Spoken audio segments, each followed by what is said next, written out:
What's going on, y'all? It's your boy Artmanboxing, and I'm back with another art session. Man, yesterday was a good day for boxing. Now it's time for me to do my part. Okay, let's get the ball rolling.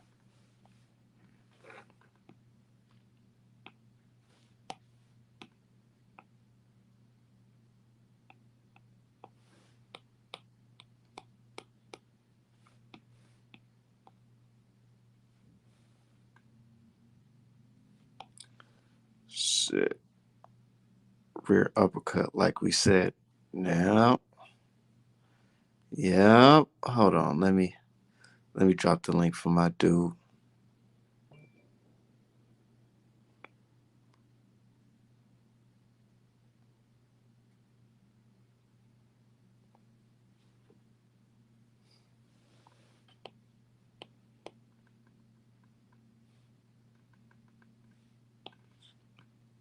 Let me drop the link for my dude, man. Cause yesterday was a pretty good night, man. It's a lot I wanted to talk about too.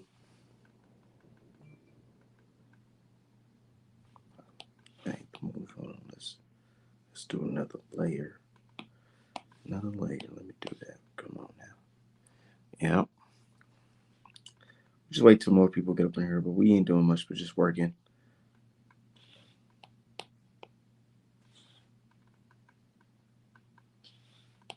But Terrence Crawford and Sean Porter, man, they put on a performance, man. I'm so curious to see what the pay-per-view is gonna do. I actually seen a lot of people watching that shit, to be honest. I thought it was gonna be just hardcore boxing fans, but I was seeing dudes who don't even watch boxing on a regular post of shit. What's going on, brother D Hive? Yo, what's happening? I think the reason why people were most concerned about this type of situation is because they were trying to see what the pound for pound situation was going to look like afterwards. It was mainly probably a bunch of people who don't watch either fighter that much, but they were just wondering what the pound for pound conversation was going to be. Because when ESPN drops their new list, the only complaints are that Terrence Crawford is too high on it, and that's really it. Like they always say, Terrence Crawford and Errol Spence are too high on it. That's their only complaints. And you know what's weird? Like a lot of people, even especially on boxing Twitter, a lot of the Bud fans think that being a Bud fan like makes up for all the coonery and anti-black shit that we be seeing. And it's like, okay, you like Bud, congratulations, but what does that mean when the rest of your boxing talk is just a bunch of fucking prejudice nonsense? So but that's whatever. But it was a good fight, very good fight. Yeah, I thought the stoppage was trash, but it is what it is. I thought he was gonna get finished off, but his dad thought better of it. I always say in a championship fight, you should be allowed to risk a haymaker, just to getting a lucky shot off and maybe winning. But Kenny Porter was like, "Fuck it, Kenny was like, "Nah, I'm good." Yep, yeah, I don't want to see the next. I don't know how much. I forgot how much time there was left in the round. But he's like, I don't want to see the rest of this shit." it is what it is. Um, do you feel like do you feel like Porter prepared like he was supposed to in this fight, or what? I mean, people like I saw the top ranked videos of him training and he looked good, but people took that one video of him falling asleep as he was lacking. And I know he does his podcast and stuff, but my thing is, it's like, hey Kenny, ain't you this man's goddamn head coach? So what the fuck was going on? Like, I mean, if he ain't prepared, who else should we really be looking at? I mean, we know Sean's an athlete, we know he's a husband and a father, but it's like, you the coach, Kenny. So what the fuck happened? What happened was Sean Porter wasn't listening. That's he's gonna blame it on him not listening. I don't know, man. Like I even said that relationship is when I saw the because I only watched the top ranked Blood, Sweat, and Tears because you said it was good, and it was good. But when I saw how they were communicating, I was like, see, this shit right here, I can see how this will fuck some shit up. This could get in the way of some victories if y'all two bickering. I mean, it was like I ain't pay nothing to my I ain't pay that mind because that's what they were doing in the Spence fight. You know, Yeah, in they, the little pre-camp, he was yelling at him like that at the Spence fight. So I'm just like, yeah, I guess that's how they talk to. But I wouldn't, my pops wouldn't be talking to me like that though. That's too much. yeah, and especially when you're already in a fight and you're dealing with somebody tricky, and you know, and especially because Sean Porter was having a lot of success. I had Porter up. Now people can come in and say Bud was doing this and that, okay, that or it was tied, but I had Porter up. So I'm like, he was having a lot of success. All whatever disagreements that they were having was some goofball shit. He was having a lot of success. All I would say is just don't stand right in front of them. Make sure you keep turning them, keep your head off the line, and don't dip too low because that rear uppercut is one of your vulnerabilities. And lo and behold, blah blah, ended everything. Yeah, that was a good fight. My pops liked it. My pops even said, uh, yeah, I know people got upset, but he's like, man, he thinks that fucking that Crawford could have beat Mayweather. Yeah, I don't know about all that. Maybe like older the Mayweather that fought fucking Conor McGregor, but The some Mayweather that fought Canelo. hey, see even that Mayweather. I don't know about all that. Because like you I, gotta, I mean, we gotta compete. We gotta talk about it. It shouldn't be like something that we should shy away from. Because if Bud is considered the pound for pound of this generation, then we gotta look at the last generation pound for pound. well, yeah, and that's why I'm not shying away from it. I'm just saying I don't know if Bud could do that because first of all, Floyd is not he's not going to do what Sean did, which was be right on Bud and stand right in front of him. Mayweather would make Bud stalk him. He would make Bud stalk him. Bud would try to come in and land something, and then Mayweather would leap in and then out and then dip. But it's difficult because I don't remember who Somebody has. said that be like a very fucking boring chess match, and they'll hardly even throw. It'd be extremely boring. It would be extremely boring because Floyd got a 72-inch reach, and let me look up Crawford real quick. I'm trying to see Crawford reach. And Terrence, 74. yeah, he got so he got 20s on Floyd. So yeah, that'd be weird because Floyd, basically Floyd would have to get in on Crawford, but that's not how Floyd does things. Yeah, and then I feel like a lot of people saying, "Oh, well, they just jump to conclusions." But I'm like, man, hold on, really sit back and analyze the reach, the height, you know, and the styles. Yeah, the style, yeah, the styles definitely make it boring because they're both chess players. They both take some time to figure it out, and but the difference is that Crawford has the ability to end the fight when necessary. He could just turn up, start swinging, and try to get you out of there if he feels like he's not going to win, which is exactly what's going to happen. I like how Sean Porter handled himself when Bud started unleashing like the fucking that straight two combination hook to the body. Like he was right out of range and he was dipping low, weaving them shits. I was like, oh, okay, Porter, good head movement. Yeah, yeah. For the first 6 rounds, I was like, "Damn, bud, you are you getting exposed? Is this what I'm looking at?" Because I was like, "Oh shit, is my prediction gonna be wrong?" I mean, my prediction would have came true if not the knockout, but I'm them cards was bogus. I'm sorry, them cards was bogus. What was the cards looking Oh, like? the cards have fucking Bud up, and I'm like, that's cap, man. That's not that's not how this fight is going. But whatever. I mean, it's funny because they were talking about that's interesting. They were talking about how fucking Porter had sloppy ass punches that wasn't hitting much. The same people that said that refused to apply that logic to Plant versus Canelo. I was like, ain't that a Well, I was like, ain't that some shit? So you could tell me, even though fucking Bud is flying all over the ring, getting hit and shit, you could tell me that Sean Porter's punches were sloppy and weren't landing, even though he was connecting clean with Bud's face. But when fucking Canelo was hitting belts and elbows, oh, he's landing. Those are points counted. Man, get the Yeah. fuck out of here. because he's so strong. Yeah, I can't talk to people who do that. That's why I say a lot of the people they hide behind Bud to disguise a lot of coonery, and it's like, nah, we see y'all, bro. We see y'all. You're not slick. You're like, oh yeah, like a lot of these people, Bud is the only black fighter they actually like and support for some weird reason. Probably because he was such a good boy to Master Aram, and he finally found his damn nuts. Hey, they got mad when I posted that picture of Bob Arum and Bud, and I put like a little sideshow of like fucking Nat Turner and fucking Slave Master or whatever. Yeah, And people got upset, like, bro, why would you talk about that? I'm like, bro, nigga, first of all, relax, nigga. It's a joke and it symbolized something to us. To be honest, it's like, dude, a lot of people felt like we felt good. It's like a breath of fresh air when he told Bob what he told him. yeah. It's just like why people were celebrating AJ signing that lifetime slavery deal because they were like, see, he's rewarding them with his loyalty because he's earned he's earned a lot of money and he should honor them. I'm like, what are you talking about? They've What? made That's not even gonna make you more money. That's just gonna make you less money. But the thing is, they've made more money off of AJ than AJ's received from them. That's how business works. Yeah, yeah, If they if they weren't making a profit, AJ would be worthless. AJ earns them more money than AJ even sees.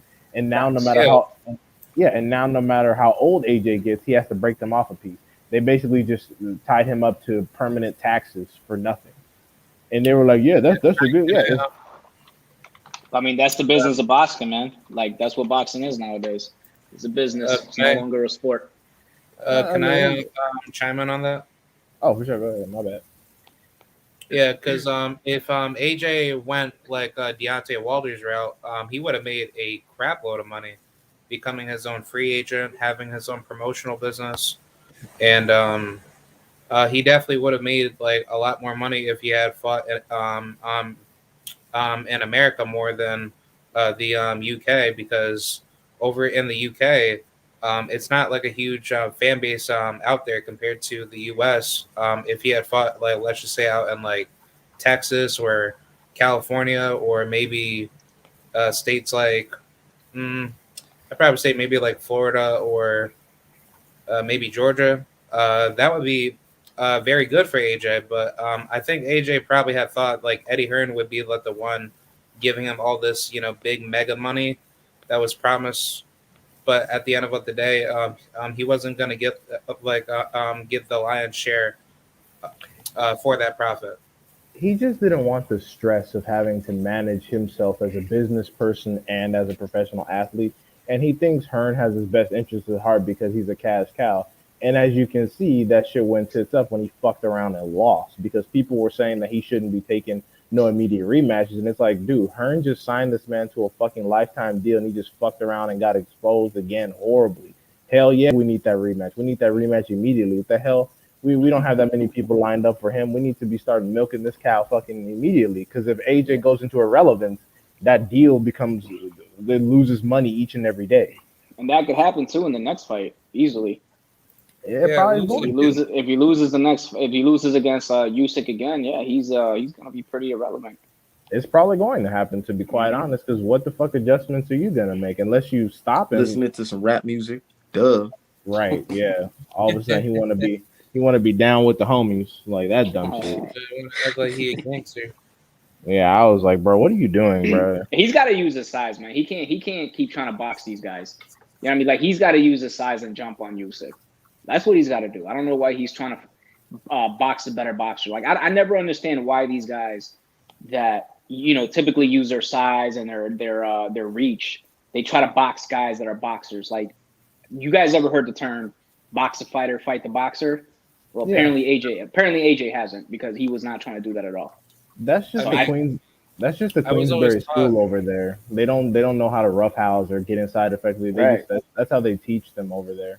Mm-hmm. I was Well, always ain't no taught real by. boxing in the UK, man. Let's keep it a bean. Yeah, I was always taught by like my boxing coach that I had chatted with over here in Albany. I don't know if you guys know the fighter Tony Marshall, but I've spoken with him several times on boxing, and he told me whenever you're facing a better boxer, the best way to beat the better boxer is to pressure them on the inside and make him feel uncomfortable and force him to his weaknesses. Because if the better boxer can't handle pressure, then 9 times out of 10, you can outgun the better boxer on the inside Right. rather than trying to hit him off the outside, because that's what most boxers want to do. They like to just keep it to the outside, not face Mm-hmm. a lot of contact, Mm-hmm. coming face forward. and when it comes to pressure, they like to basically shell up. So Yeah. I, That's I why kind That's why Brian Castano has so much success against Charlo. yeah, definitely. And that's why Crawford has so much success. Because if you think about pressing Crawford, assuming that he just gonna shell up, you fuck around and get your ass whooped. That's what Yep. happened to that's what happened to Porter. He's like, I'm Yo, a that was press. some. Hey, yo, keep it a stack, bro. That was some whole ass shit his dad did. That was You know what I terrible. mean? That Yeah, shit was I terrible, didn't man. like that. Whatsoever. Not even just throwing in the towel, but then the shit you gonna talk afterwards. I'm like, bro, Yeah, this man just took a knockout L. Just shut the fuck up and go home. exactly. Like, how you gonna say, "Oh, I didn't like the way he prepared"? Like, what, man? Come on, bro. Fuck out of here. And he's the Like, why coach. would I but guarantee like, you. why would everybody? I guarantee you, Sean Porter did everything his dad asked of him.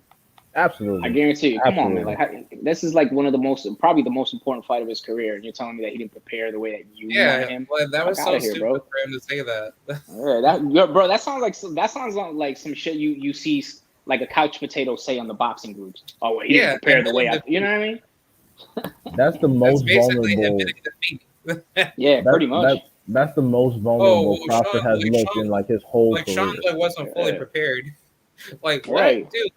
Like you trained like what, like 8 weeks like for this fight? Well, Yeah. no.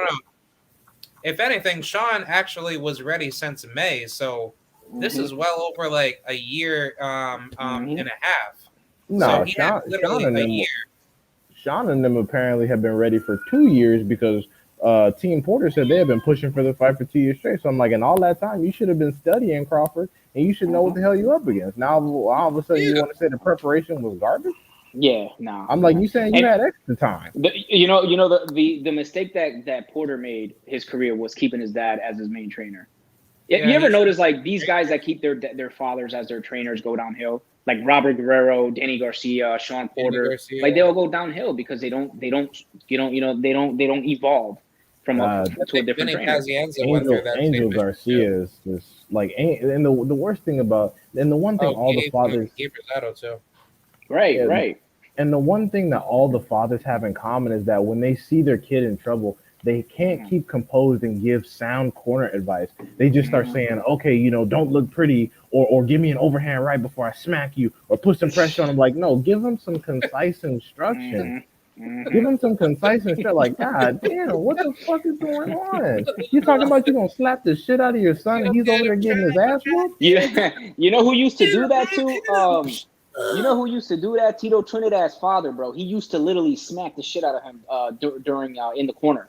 Oh, Yeah, hell That shit no. was weird as fuck. It Yeah. was the I weirdest thing remember ever. Yeah. I'm like, come on, man. What the fuck is that gonna do? That's just gonna make me want to like break your neck. You know what I'm saying? Like, Yeah, like it's like already yeah, it's already a man. high pressure situation, and you over here screaming at him. I'm like, dude, I understand it's loud, but you have to make him feel like someone is on his side, especially if he's Exactly. getting his ass whooped. But wait a minute, Like, wait a God minute. damn. Can we keep that same energy for Jerron Ennis's father? Well, we haven't seen Jerron in a situation in which they've been legitimately stressed. Yeah, I was just about to say he's pretty much been okay. dominating everybody. His Yeah. pops actually give him good advice. Like the motherfucker he was doing. I remember he was fighting. I think he was fighting Lipinets, and he was doing extremely Yeah, well. he And the did pops was amazing. like, "Don't get too comfortable. What are you doing? You know what I'm Yeah. saying? Get on his Like- ass like." Like, Yeah. stop showing off, go to the body, and Yeah. then go up top. Stop trying to be flashy and do all that bullshit. Get the job done. Right, Yeah, right, stuff right, like right. that. Yeah, Yeah. but once again, I'm pretty sure I'm not going to speak definitively on them. But once Jerron Ennis is in a situation where he's stressed, that communication is that effectiveness of communication is going to be tested because one person saying one thing, one person saying another. The dad's like, "God damn it, we losing this," So And honestly, I don't see many people in at 147 that will put him in that situation. To be quite honest with you, We I say mean, that Tank now. Davis. We don't know. Tank Davis might. I'm just saying. Take Jerron Ennis. Yep, Jerron Dude, Ennis versus Tank Gervonta- Davis. What are you talking talking about, about? bro? Gervonta's style has all problems. Yeah, for Jerron hold on. Ennis. Do you guys hear yourself? Gervonta Davis versus Boots Ennis. Yeah, Really? I've been, Yes. bro. This is not my first time saying this. I think he gives him problems. Dude, Bro. Gervonta, First of all, What you gonna say? He's too short? No, bro? What are you talking about? You're talking about a guy, bro. He's not even at 147. What do you mean? it's a fantasy Why are you fight. guys talking about that? It's Tank a walks fantasy around fight. 160. You said what? Gervonta walks around at 160, I think. Yeah, when he's fat and out of shape, that doesn't bro, mean he can make. Bro, people already there's multiple people in the gyms confirmed it that he's been dropping dudes who weigh like cruiserweight weights and shit. No, I mean, I'm sure. Yeah, I'm sure. I believe that, bro. But I'm talking about like you guys are saying he walks around 150 pounds. Yeah, when he's fat and he's not training, he walks around at 150. He's not gonna come in looking the way in shape at 140 at 147. You know what I mean? Even if he was gonna compete at 147, he shouldn't do that right now. He no, should, of course not. He should definitely try to get that Teofimo smoke if Aaron was serious. He should definitely try to get that Taylor smoke if Aaron was serious. I want to see the Taylor. I really want to see the Taylor fight. Yeah, I want to see Josh Taylor. Josh Taylor for Undisputed. It depends what Aaron want to do because Aaron only makes fights where he thinks that his fight is going to win. So it depends on when the negotiations happen, what happens. Because Aaron say a lot of shit that don't happen. He's just blowing smoke to me. Yeah, I mean, he lies to you today. Tomorrow he's telling you the truth. Yeah, that shit with Valdez is funny as hell. He aired Valdez out. He was like, I don't know what y'all talking about. The motherfucker Valdez told me he want to fight Navarrete. How about Gervonta versus Jose Ramirez? That'd be a good fight. I think he beats Jose Ramirez. Yeah, stop him. Yeah, he'll fold him. Yeah, because Jose Ramirez is vulnerable to the left uppercut. Mm-hmm. Yeah, because I want to see Gervonta be undisputed. Yeah, well, I think he will. I think he does. Yeah, but Taylor capping right now because Taylor ain't got no profile, so it's real easy to talk all this shit and call people out when you have a Mando and some other shit lined up. Wait, who's his Mando? Who's his Mando? Jack Some nigga named Jack Kakarol. Who is that guy? Hey, exactly. We don't know who these niggas are. And the fight been postponed already. Because he got hurt. Jack Crackhead Catterall. Hey, speaking of postpones, is the Teofimo Lopez gonna actually fight this Saturday, or is it been postponed? Oh shit, that is this Saturday. Huh? We don't. It is right. Know. Okay. That is. I don't know. Listen, that fight's been pushed back so many times, bro. Cancel that bitch last minute. Watch somebody got COVID. Day of somebody got COVID. Got COVID. They'll pull the Tyson Fury card. A few weeks, a couple days before the fight. He caught COVID. Up in sparring. Is that fight even selling? Too much. You said what? Is that fight even doing numbers? No. Nah, probably not. With the amount of times it's been pushed back, I can't see it really doing many numbers. Man, the zone stop releasing numbers. 5,000 people at the Hulu theater, just to let y'all know. What the fuck is the Hulu theater? The zone stop releasing accurate numbers after the fucking Liam Smith flop. The Hulu theater is in Madison Square Garden. Just to okay. Hey, y'all see I never this? heard of it. Y'all see the comment? Yep. Oh my fucking god! I swear. All right, what I say? I'm telling you, a bunch of people are now saying that Virgil Ortiz Jr. fucking sleeps Crawford. I'm like, what the fuck are y'all talking about, bro? I need to take Virgil Ortiz to beat Sean Porter. Please. But the thing is, okay, Pablo, check this out, homie. Virgil Ortiz Jr. has been the number one for the WBO and the WBC for like the last 6 months. Sean Porter's number 2. How'd that fight happen? The WBO ordered Sean Porter. That's true, but something had to happen before all that. Virgil Ortiz is still number 1 to this day. He had to give up he had to not press the Mando and give up his slot. And they were like, oh, so the story is, well, we already had green beans lined up and we weren't sure what Crawford was doing. I'm like, oh my god. I'm like, okay. Okay, that sounds nice, but the reality of it is Crawford's not old enough for you to have a shot yet. That's just the truth. Right. Of it. Why Virgil Ortiz didn't show up to the fight? Get out of here. Exactly, because that nigga. Speaking of showing up to the fight, bro, what's good with Spence? So Virgil and Bud were supposed to fight on fucking DAZN. Who? Virgil versus Bud was supposed to happen on DAZN prior to the Green Beans fight, right? Mm-hmm. Yeah, Virgil ain't want it for real. His team didn't want to rush him in there for that ass whooping. Wow. It's obvious. That's wolf tickets, bro. Yeah, it's obvious because I'm like, bro, like I've seen you versus Vargas. Vargas was touching you up to the body a little bit. I've seen you versus Maurice Hooker. Maurice Hooker was getting off a little bit. I'm like, if Crawford Yeah. gets off like that, that's your ass. Yeah. You're not gonna leave. He's not ready. In 2 years he'll be ready. When Crawford has one foot out the door. Then he'll fight him. That's how it is, Probably, bro. and he'll still lose. It probably just on Crawford's points. just gonna hang it Maybe, up at maybe. that time. Yeah, I don't. Yeah, but yeah, no. That's, So, and a lot of people, I feel like a lot of people keep on thinking this aging you out shit's gonna work. That aging out shit don't work for everybody. That aging out no, shit not just go get everybody. your ass Bro, whooped by an take a old look man. at Bernard Hopkins. yeah, Bernard And Kelly Pavlik. Yeah, Kelly Bro, Pavlik thought he was going. He's like, beat the oh, shit out of everybody in their prime while he was old. He Bernard fucked around and Hopkins. found out. Bernard Hopkins almost 50. I could take him. Got his ass whooped. Yup. Yeah, man, Yup. I could beat up B-Hop and then boop, boop, boop. Best That shit believe was hilarious. all eyes will be No, on the my Tiafimo fight, bro. Tiafimo couldn't sell out a barbecue, man. Like he had a birthday party and no one showed up. Shut the fuck up, bro. You ain't Do lying. you guys know that? I'm sorry. No, go ahead. Oh, nobody's talking. No. Like I was going to compare Bernard Hopkins to a female fighter.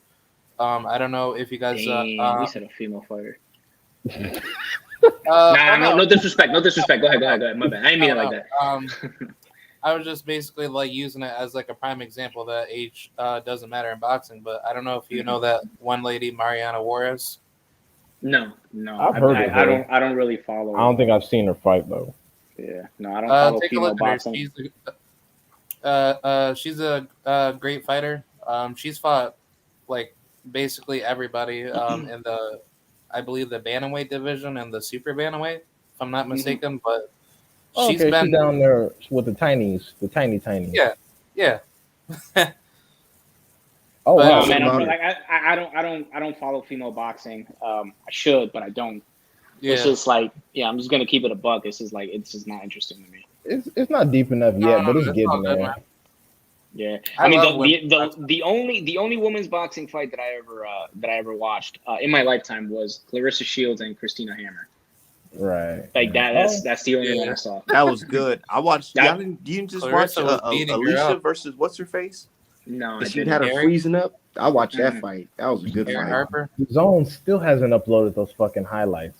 They Bro, are I not was gonna pissed do it. off, man. They you know what? It's crazy. They usually upload them pretty damn quickly. It's They always did. top rank that Yeah. fucking takes like a year. No, they to- just to- cut Alicia Bumgarner's out. They uploaded all the rest of the events, just not hers. Oh, okay. Dude, that's disrespectful. Yeah, it's Yeah, showing very. you how they feel. They mad because that lady got her fucking controller unplugged. That was a bad loss. I'm sorry. That's a terrible way to go out like that. Shit. I She mean, got her fucking Terry, eyes like, not Terry, straight.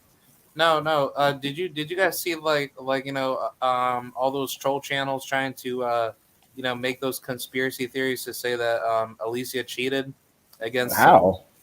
Yeah. What were? literally-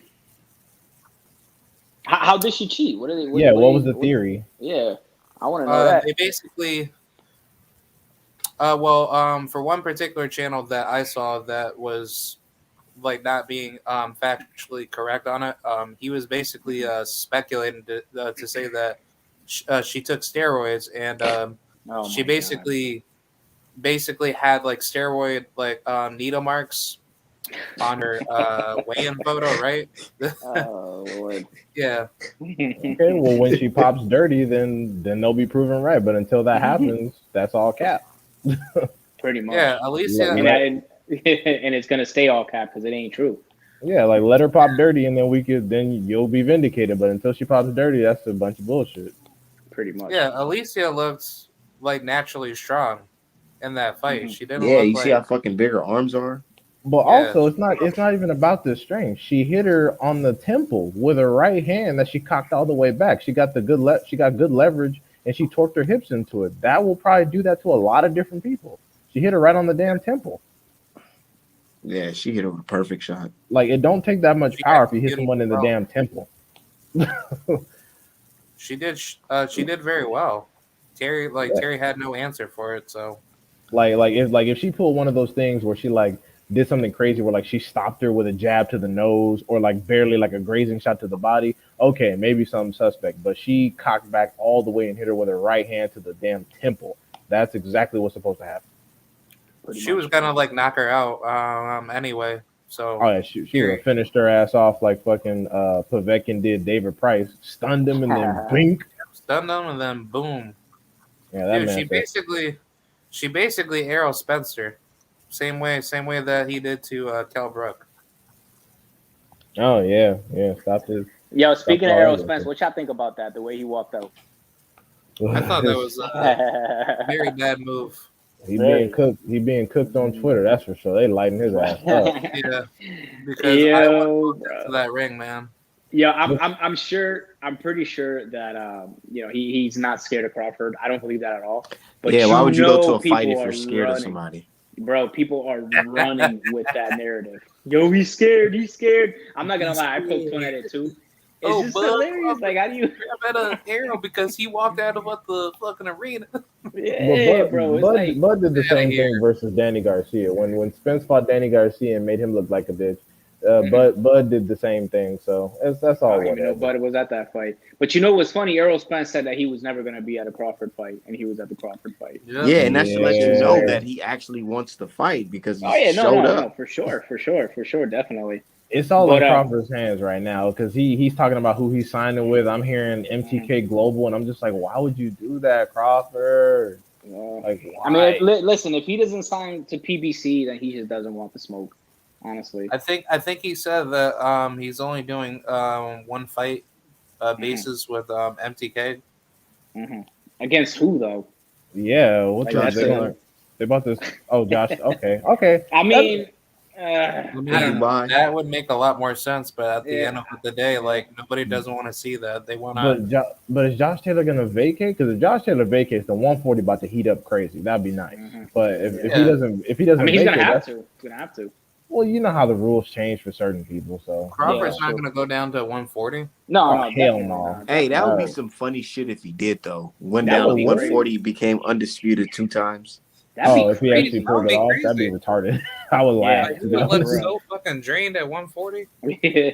Yeah, Bud big as hell. He don't need to be doing no dumb shit like that. Yeah, they even said it during the fight because when Porter was touching him up, you can start hearing the pre-made excuses. They're like, oh, he looks a little, he's looking a little empty in the way. And you start hearing, I was hearing that talk from the fucking from Bradley.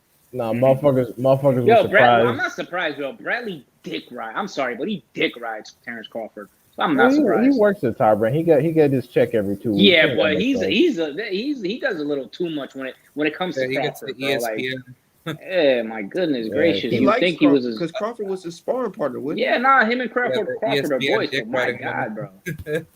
And people started copping pleas toward the middle of the fight when Sean tried to get on the inside, and then when Bud grabbed him, he was like escorting him across the ring and muscling his ass. People were like, oh shit, I ain't never seen Crawford do this to nobody like this. So people the thing, but the thing is like people know like Crawford was getting criticized a lot for his performance last night. But people got to understand, there's not one fighter that has looked good against Sean Porter ever. Nope. Even Errol Spence. Errol Spence, that was a back and forth fight. A lot of people had not me. I thought Spence won clearly, but there's a lot of people who had Porter winning the fight. So I'm telling these guys, I'm like, listen, Porter, he just has that style. He just makes you look terrible. He makes you look awful. You know what I mean? You're never gonna shine against Porter. The fact that he stopped him though, spoke volumes. Porter makes it look like it's close because it is. Yeah. And this is what happens, and like people are so used to seeing like Benavidez and Canelo and all these other people, fighting these randoms to where they think every fight is supposed to be a smoke show. And I'm like, no, when the best fight the best, you get some close ass fights where you're. One thing I noticed when I was watching that fight was like the level of athleticism in that damn fight was like through the fucking roofs. It was a point where Porter threw like 2 overhands, like a left overhand and a right overhand, but they were coming like fast as shit, and Bud dodged them and got out the way and threw his punches back. But just the whole scene alone was like, that shit went like, in 5 seconds, but they were going extremely fast. And I'm like, dude, the guys Canelo's fighting are not giving them this type of resistance, bro. They don't move. Hell no. They see Canelo coming, they shell up and let him get his shots off. That's it. Literally, they literally fucking go into the high guard and just let Canelo tee off on them. Yeah, they don't. They shell up. They don't press. They don't try to push them back. They can't take punches. They don't protect their body. They don't shift on an angle. They don't pivot. They don't try to avoid them. They don't try to put them in the corners.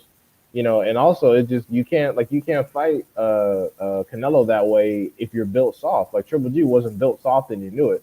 That's why fucking Eddie Reynoso was like, look, bro, you ain't knocking this man out, okay? Stop trying. It's not gonna work. You're gonna get your ass whooped in here. Just keep it moving. Just Because Triple G do can like stop Mayweather you. did your ass. Yeah, Triple G can stop you, but you can't stop Triple G. So stop trying the shit. It's not gonna work. Triple G was like, I don't give a fuck about all that shit. Come on. Literally, the last fight Canelo had where somebody gave him some resistance, and it was Triple G. And people now, the excuse is now people are saying, well, Canelo's just that good that, people get gun shy when they fight him. Get the fuck out of here. My thing is though is that here's the thing that I don't like. They talk about people like Crawford, Spence, Tank, Charlo, and say that they're undefeated champions because they really suck but haven't fought nobody. Okay, great. But then they'll go ahead and say that Smith, Saunders, Fielding, and fucking Plant were all-time greats simply because they were undefeated in their prime. So I'm Now like, now they're just saying, how many world champions yeah, how and many former world world champions? champions that Canelo beat, bro? But never look at the context of who exactly these people were. Butterbean was a world champion, my nigga. Okay, Butterbean. He had a belt for the IBA. And before you go, the IBA isn't real. Triple G was getting praised like hell for defending an IBO belt. So cut the bullshit. people gonna be like, oh, the IBA wasn't a real organization. It wasn't recognized. And I'm like, it was a sanctioning body that provided world titles. Because before the 4 belt era, there were a bunch of random ass sanctioning bodies, and Triple G was an IBO champion and defended like 5 times. So shut the hell up. I don't want to hear none of that weak shit. Triple G is like the fucking knockoff version of fucking Joe Calzaghe. Yeah, and then fucking Pablo over here is like, Clarissa Shields only has 2 KOs. Okay, she's literally accomplished more than that chick from East LA, that Serrano or whatever. And it's funny because he doesn't. Sinisha Estrada. Or yeah, however, but he said that she will be the GOAT. That means that even she doesn't have the credentials to be the female, to be the GOAT. So cut the bullshit. Only has 2 KOs. I'm like, oh, so knockouts mean everything now? So is Wilder the greatest heavyweight because he had a 40 fucking knockout streak? Oh no, I didn't think so. So stop it. I mean, for female boxing, Clarissa and Amanda Serrano are technically like the faces of female boxing. Yeah, and that's great, but the Clarissa Shields has just accomplished more than every other woman in boxing right now. Yeah, definitely. Yeah, this is what it is. Women in boxing would accomplish the goals that Clarissa Shields already accomplished. I would put Clarissa number 1 and then Amanda number 2. Like mathematically, you have no choice but to put Clarissa as number 1. Anybody else who doesn't is capped because she's literally two-time She's the only boxer, both men and women, 2-time undisputed while being active in 2 different weight classes. Yeah, Canelo could have been that guy. He just didn't want to fight Andre. Now he's making history fighting Mobutu, the Prince of Zamunda. Yeah, he's fighting fucking Pumbaa from Lion King. What's your thoughts on that, Crot? Oh wait, what? Canelo fighting the Prince of Zamunda. I meant Mobutu. Oh, that Makabu guy? Yeah. That is just a disgrace to boxing. I feel bad for the African guy because I kind of feel like, knowing that he's gonna fight Canelo in Africa, he's gonna get knocked the hell out in front of his, tribal people. Yeah. So. Yeah. I mean. But then this gonna be all good because he's gonna turn around and fucking buy the village all new houses. Yep. Yeah, he's gonna get that Canelo money. Let me say something real quick. So people got really, really butthurt when I pointed out a big difference. So y'all know Michael Hunter, right? Yes. Michael Hunter was denied a fight with someone, a Mark DeMori, I believe, from the New York State Athletic Commission by saying it's a gross mismatch. And people were like, oh, but this and that and this and that. You're comparing and contrasting. Makabu is a world champion. Makabu. That's not my point, dumb fucks. Pay attention. Michael Hunter is not a world champion. Michael Hunter is not the face of boxing. Michael Hunter isn't even at the top of the heap as far as heavyweight rankings right now. And people are saying he may or may not have turned down a Hrgovic fight. That's neither here or there. If Canelo Alvarez is the face of boxing, why the fuck are you worried about what Michael Hunter is doing? What's going to change? If you feel that strongly about it, push for Michael Hunter to get a title shot. Oh, he doesn't deserve a title shot? Then shut the fuck up. I wasn't comparing Mark DeMori and fucking Makabu. I wasn't doing that. I was saying that Canelo is currently in his prime and is allegedly the face of boxing. So who he fights is a little bit more important than who the fuck Michael Hunter fucking fights. Why the commission approve fucking Canelo versus Eardrum? No, don't ask them those questions because then they'll just be like, "Oh, it was a mandatory," even though it was selected and approved by the WBC because they do whatever he wants. But my greater point is Michael Hunter's not really in the mix right now. Why does it matter who he fights? Why is boxing more worried about Michael Hunter's competition than Canelo? It makes no sense. Michael Hunter isn't some world beater. Michael Hunter isn't selling out isn't getting a million pay-per-views. Why the fuck you worried about it? Like, that's my whole point. They're like, oh, Michael Hunter needs to be fighting top comp. For what? For what? Why? That's like me being worried about who Munguia is fighting. I don't give a fuck who Munguia fights. Like, I mean, shit. Munguia, I already know he's a bitch by turning down title shots. Even though he's the number one, so fuck him. But why do I care who he fights? What y'all worried about Michael Hunter for? Yeah, he's not that good. No, Michael Hunter is a fantastic boxer, and he has the will, he has the skills to compete. He's just not doing that right now. And everyone's worried about who Michael Hunter's fucking fighting. I'm like, for what? Why do you care? Like, why is Michael Hunter getting more scrutiny than Canelo Alvarez? And it's funny because guess what, guys? The guy that Michael Hunter is fighting is ranked number 9 for the WBA at heavyweight. Wow. So they're saying that he's trash, complete trash. He's literally a top 10 for the WBA.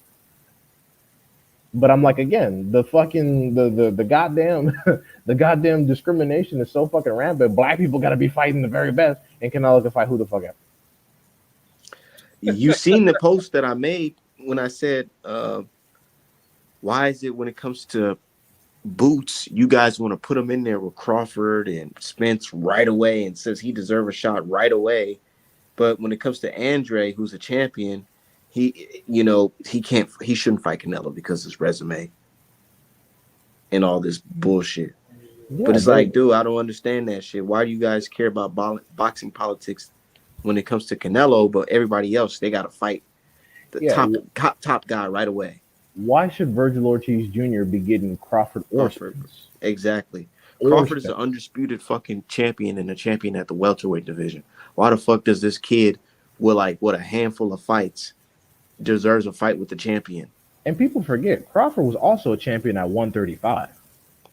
Exactly. People be sleeping on that. They think he started at 140. No. He snatched the belt at 135 and then went up conquer 140 and now he was putting in work at 147.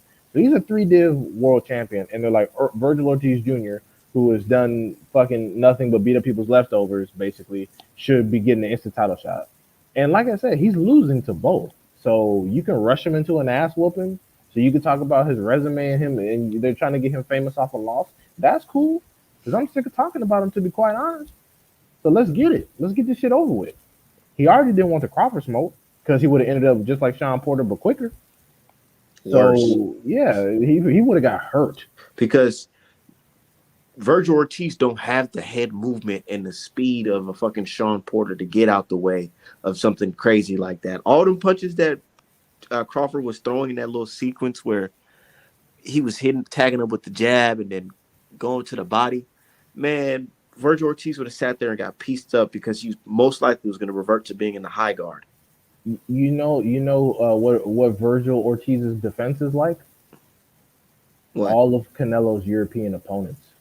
Yeah. That's his only defense. He doesn't do shit else. He doesn't move. He doesn't pivot. He will sit on the ropes and take shots, and Crawford will finish your ass off like that. Because it's like this, they wait for Some boxers, they fight guys because they know certain guys, once they let off the gas, you could just bounce back and throw your combination. It's like they have like a mutual exchange of, oh, I'm gonna throw my punches, and if I don't knock you out, you can throw your punches and knock me out. They do shit like that. When it comes to certain fighters like Crawford and shit, he's not gonna take turns with you. He's gonna just kick your ass from start to finish. Yeah, and the thing is, Virgil Ortiz has that same knockout like that knockout mystique about him that Benavidez has. Like, bro, he's not Tyson. He's not Tank. He doesn't one punch sleep people. It's usually an accumulation and a referee stoppage. That's a much different situation. That doesn't mean that he doesn't have power, but you can survive. Like, look how many shots that fucking what's his name, Samuel Vargas took. Samuel Vargas is a fucking tomato can. He's basically the Gabe Rosado of 147. He couldn't put him to sleep. You ain't stopping no damn Crawford. Like, bro, like I'm not even sure he knocked Ray Vargas down in that fight. I completely forgot because I only half watched it. But like, bro, if fucking Samuel Vargas is able to get on the inside, touch you up to the body, make you shell up, and then the referee just has to stop him, he's completely fine, he can keep fighting. You really think he about to get in there and do something with Crawford?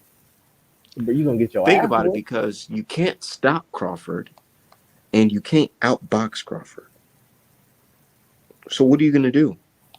I mean, with all due respect to my Mexican brethren, they usually revert to the liver tap whenever they can if they know they don't have the concussive force to knock someone out. And if you don't land that, it's pretty much gonna be a wrap.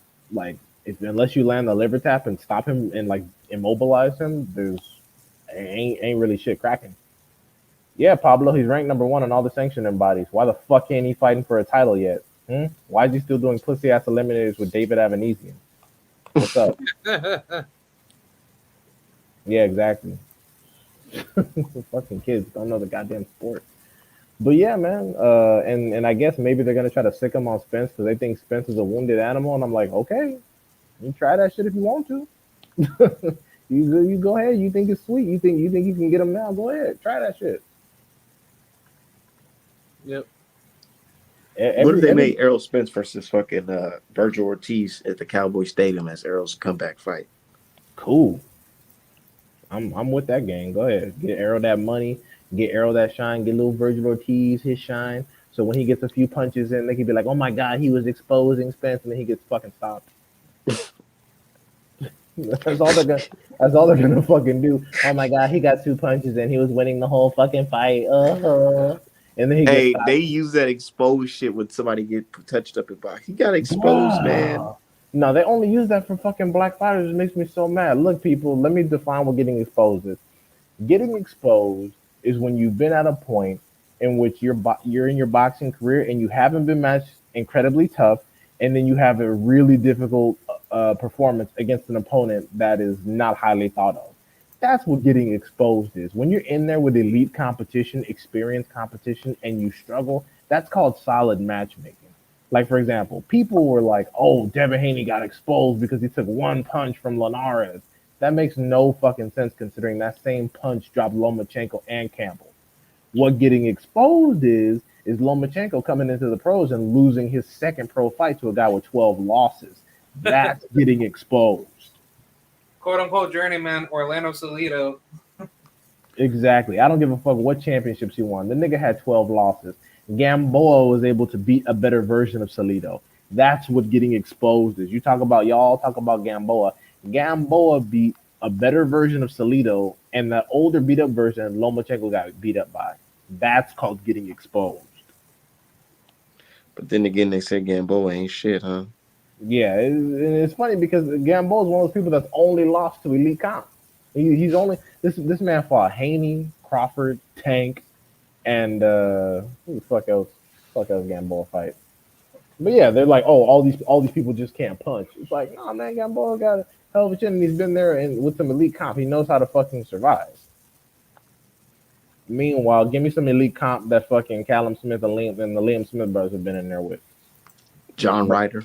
Break me off some elite comp they've been in there with. Like, I can't name fucking nothing. But yeah, that shit gets on my nerves. Like, everyone gets exposed. I'm like, what's getting exposed is David Benavidez getting dropped and almost losing to Gavril, the cab driver. That's getting exposed. Didn't he had to rematch him, huh? He looks so garbage. He literally had to rematch that man, and he still couldn't knock him out. He got another decision. I'm like, wow, Gavril, the cab driver, never fought anybody in his life. Is just tough as hell, huh? Crazy. Yeah, sometimes it be like Caleb that. Smith. Yeah, even Cam Smith. Cam Smith went all 12, and then he went up at 175, and all of a sudden he's putting niggas in comas and shit. I think Caleb Smith looked drained when he fought Canelo. I'm not gonna lie. I mean, he only had what 3 weeks to fight Canelo. He had 4 weeks notice. Yeah, Oh 4 weeks. yeah. That camp was spent fucking just making the weight. Yeah, because they had him as a standby opponent. They were like standby in case we got some other shit cooking to kind of throw his camp off, and then they gave him the fight 4 weeks notice. They're like, oh, okay, great. So I got to sign for it now. Fantastic. Do you want these couple $1 million or what? Yeah. You weigh 185, 190, 200 pounds. Shit, you got 4 weeks to cut it. And they did the same thing to James Kirkland, and James Kirkland has literally fought nobody. James Kirkland, Canelo was like his first big fucking opponent. James Kirkland had never fought. James Kirkland to this day, I don't think has held a fucking world title. No. So it's as you said, Loma or Shakur. I think Shakur gonna beat Loma, and Bob Arum is trying to match Shakur Stevenson extremely tough to cut his hype train down because he's getting too close to his babies. Hey, what did you say? What did you say they show Canelo highlights as? You said they showed Danny Jacobs versus Canelo round one as the defense, and then they showed the Kirkland as the fucking offense. Like you want to talk show about Canelo highlights because it's like, yeah, he hasn't really looked like that against supreme competition. Yeah, and they want to talk about resume, bro. Look at James Kirkland's resume. It's empty. It's empty. They're like, he's cooking world champions and former world champions, bro. And then they say former world champions. I'm like, by that logic, then plenty of people got good resumes. Fucking Charlo got some former world champions. Tank got some former world and active world champions. Shit, I mean, Tank cooked Pedraza and made him look like some dog shit. Folded him like dirty laundry. But then fucking Loma goes 12. Oh, Lomachenko's so elite. Like, what the fuck? Did you? Hey, Top Rank got that propaganda like a motherfucker. I remember I was watching like the Blood, Sweat, and Tears, and they were talking about Pedraza versus Lomachenko, and they said that Pedraza only landed like 12% of his punches or whatever.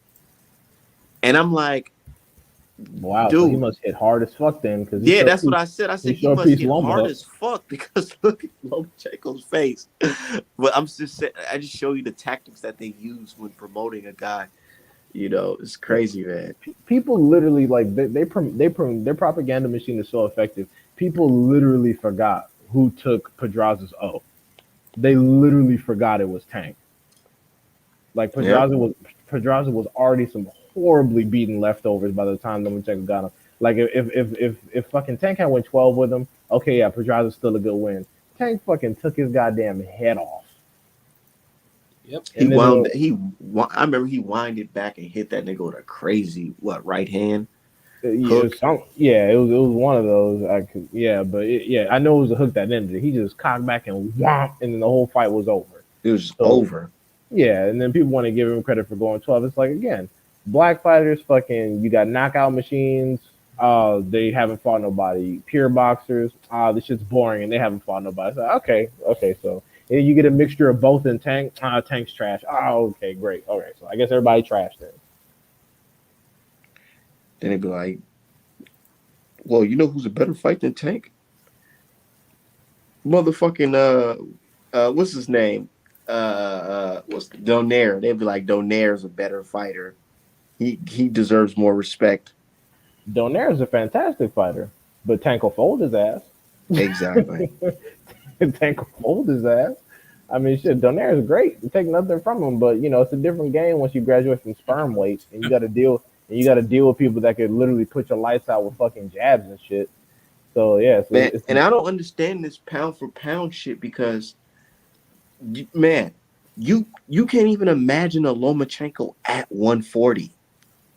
Hell no! Oh my god, Man, 140 Lomachenko after he lost to fucking Teofimo was talking about potentially going down to 126. Pussy ass and going to 140. He even About had top ranked commentators saying he should go down to 126 again. He probably should, because ain't nobody. I mean, shit. All I got down there is Gary Russell, and he already about knows. how about Lomachenko versus who's that Shakur one? Stevenson. Yeah, Oh, I wanted that fight, but I mean, if Lomachenko is planning on wanting to go down to 130, I was maybe thinking maybe Loma versus Colbert. Chris Colbert. Nah, it's top rank versus PBC. They ain't gonna do all that. Okay. I But just no, figured they want to push Shakur up to one, get him away from Valdez and all those people at 130, and two, so he struggled because they're thinking that based on what they've seen that his power isn't going to carry and he's going to be affected more by bigger punchers because they want him to lose. They want him to lose so he can be a good notch on someone's resume, and it's not going to happen. He's not going to lose to. I don't think he's going to lose to Lomachenko. I don't think he's going to lose to Teofimo. So it's like, good luck, Bob, because all you're gonna do is fuck around and make fucking Shakur a goddamn superstar until you got to shelf his ass like Rigo. Because Rigo, I feel like they kind of did that with Floyd Mayweather. Like they just said, "Fuck it, we're just gonna throw him in there with the wolves and shit." yeah, they expected him to lose, and he didn't. Then he took his fame and left.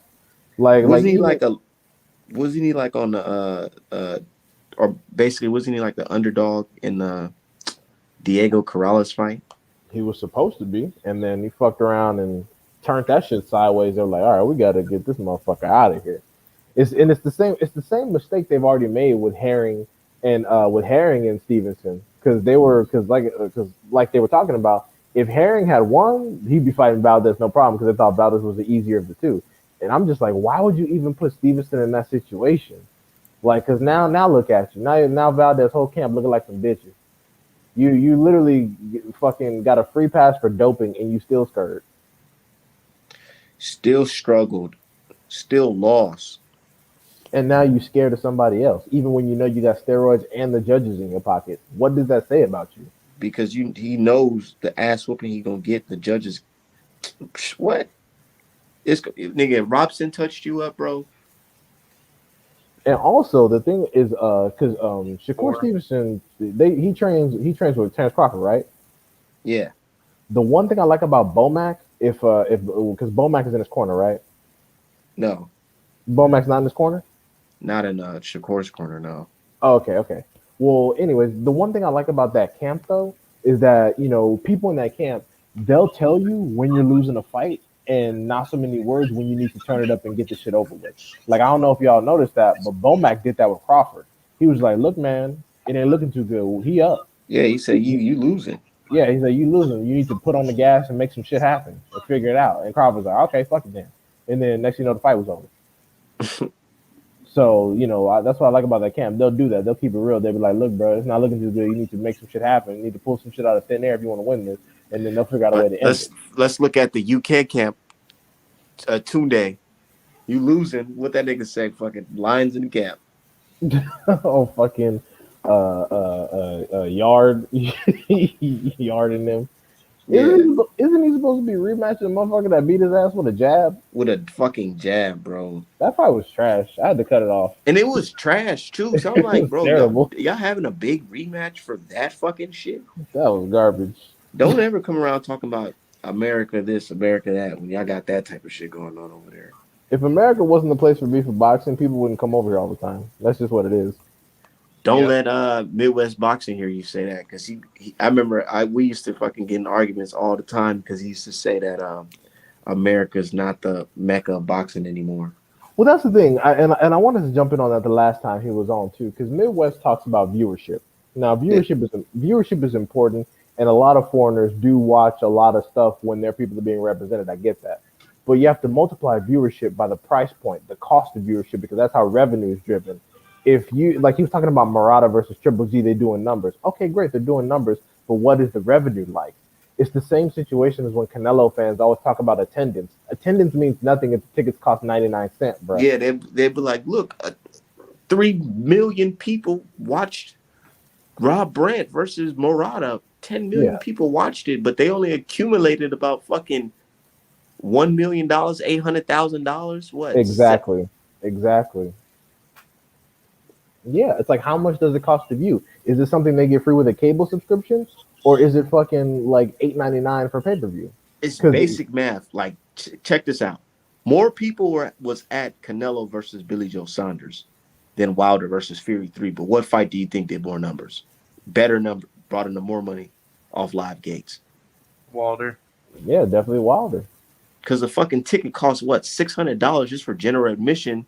But over there with Canelo, that's just like what, $40? Yeah, they had like mid row seats for like 45.99. I was like, this is fucking sad. Exactly. But then they be like, look at how many people are here. Yeah, and the thing also is that they talk about the TV deals, getting TV deals in Ukraine and getting TV deals in Japan. I'm like, look, man, you have to make a lot of adjustments to make those calculations comparable. You have to adjust for the value of their currency. You have to adjust for the times that it comes on. You have to adjust to how much they're paying per view if they are paying per view. You have to adjust to their revenue model. Like let's say that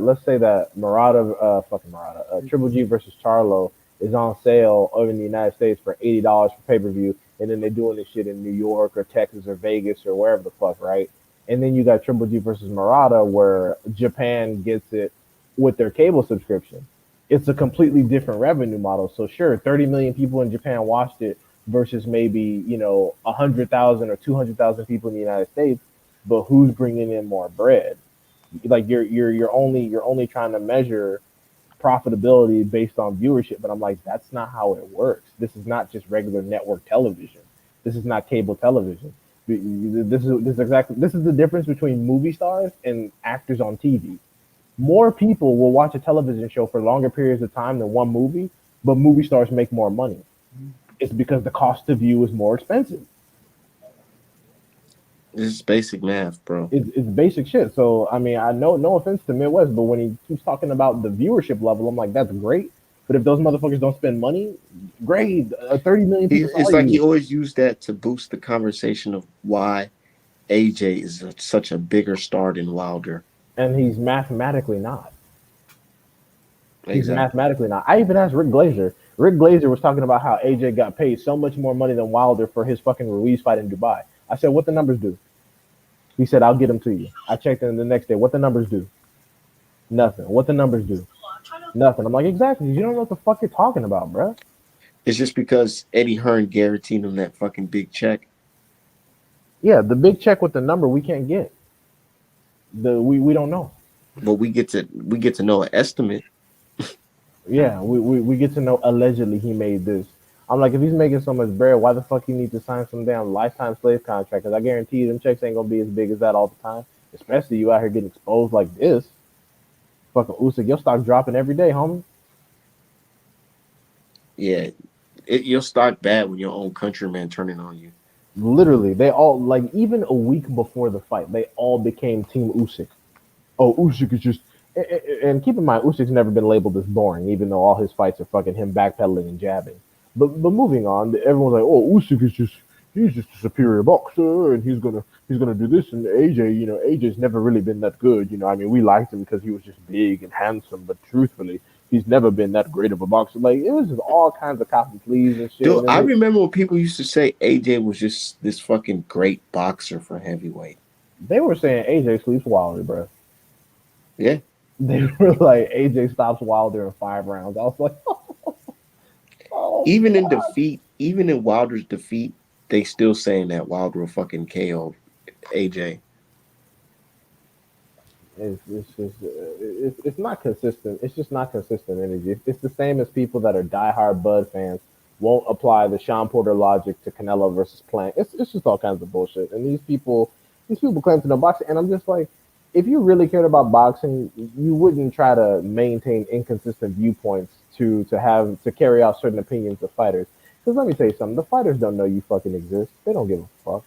They don't give a fuck about you trying to win a damn Twitter beef. Like, and most importantly, they don't need you being their fucking PR agent. They don't need you being a fucking PR agent. If you want to like agree or disagree with some shit on Twitter, okay, that's one thing. But you repeating the same thing in a bunch of different channels, like that's nonsense, bro. Like, why are you protecting certain fighters? You're saying certain fights shouldn't happen because of X, Y, Z. It's just, it's a lot of cap in the game right now, and I can't stand it.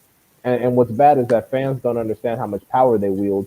Because if you supported fighters that didn't go along with the political bullshit would stop. Like, for an example, I use for when I tell people the power that fans have. The whole shit with JoJo Diaz and Devin Haney, bro. It was so many tweets, and I made it so simple for people. I said, dude, we disagree on a lot of things daily, but the fact that the entire boxing community knows that it will be a complete duck if JoJo Diaz doesn't fight Haney, and that shit forced them into making that fight, man. It lets you know the power that we have as boxing fans. Because think about it. There's no way JoJo Diaz could have bounced back from that. No way at all. And he was about to duck too. He They was are about to duck too, bro. they had the excuse prepped. Eddie Hearn basically made him a fucking runway hatch to jump out of when he was talking about Haney versus Tank, which was never going to happen regardless. So he could have just been like, "Oh, I called the fight off because I thought Haney said that he was fighting Tank, so I stopped training, so now I can't fight." He was prepared to duck. He was so ready to duck. But then that pressure, his own fans were like, "Nigga, if you don't fight Haney." Yeah, his own fan. It was to a point where his own fans was looking because they had no excuse to back out of that. Nobody can back that shit. So they're just like, fuck it, dude. Like, Yeah. it was bad. The public pressure was just too much. Yeah, And now he walking around acting like he want this fight. And I remember when the fight got signed, people were like, "Oh well, he has the balls to do this fight." I'm like, bro, don't act like he wasn't publicly pressured to fight this guy. Yeah, exactly.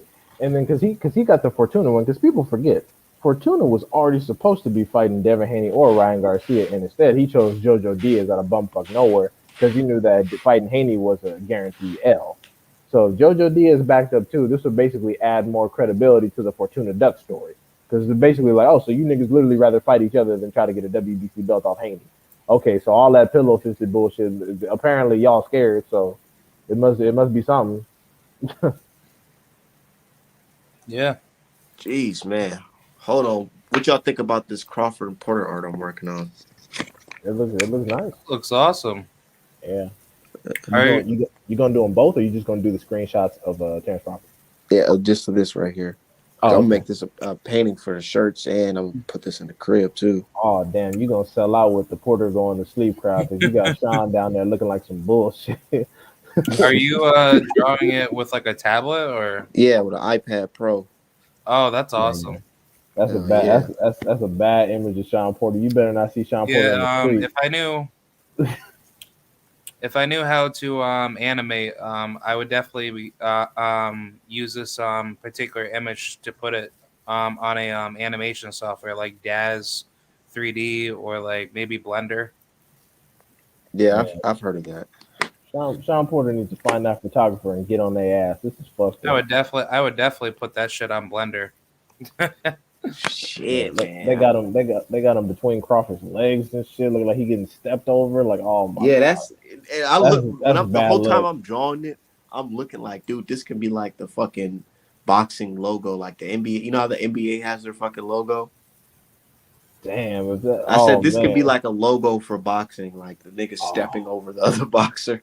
That's if Sean Porter go out like that, that's fucked up. His retirement fight, he getting wasted. Like, oh shit. Yep. Damn. Oh Jesus. I mean, the fight was great. That top rank card was ass though. They need like their undercards. The top rank card. Their undercards need Christ. I'm not gonna lie. Like, I mean, the Isaac Dogbe versus Diaz was cool, even though I didn't watch the first 5 rounds. I thought Diaz won that fight. Yeah, see, that's what people have been saying. I didn't watch the first 5 rounds. I was getting something to eat. So yeah, I mean, I watched it and it looked like Dogbe. He didn't really win the fight. That's the way I felt, because I felt like it should have been at least a draw, because the 5 rounds I saw, Diaz won them all. Yeah, he definitely did. Yeah, so I'm like, this is some top rank cap right here. I don't know why they're trying to. I think it's because that Diaz lost to Navarrete, and Top Rank's trying to like basically shade him out. Man, What? Dogbo got his ass kicked by Navarrete. I was sad that fight. I remember telling my pops, I'm like, dude, this African dude, he's pretty decent. Man, he went in there and got his Boom, ass boom. kicked. I said, oh shit, pops. I Dog ain't know this was dog gonna booty. happen. Dog booty got served Dog up. booty, Dog booty. He dog got, booty, shitty booty. yeah, he got served up. That was tragic. I mean, when both Navarrete and I knew who Navarrete was because he gets a better promotion, but I was like, who the fuck is Dog Booty? Went in there and got served up back to back twice. I'm like, oh my god, get this nigga out of here.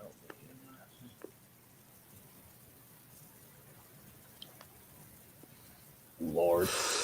But I hope that fucking Aram, as far as speaking of Top Rank, goes through and actually tries to match Tank up tough. Like, I mean, I know it's not up to Aram ultimately, but if he's serious about the Tiafimo and the Taylor fights, I hope we actually get to see that. And I hope Mayweather and company have enough confidence in Tank to go ahead and fold those two because I know he can. Yep. I think Gervonta's a beast, man. A lot of people feel like Gervonta Davis, for some reason, even though he's really good, people feel like he's limited. Even if he was, the thing about that is, even if he was limited, that power is enough to where it doesn't matter.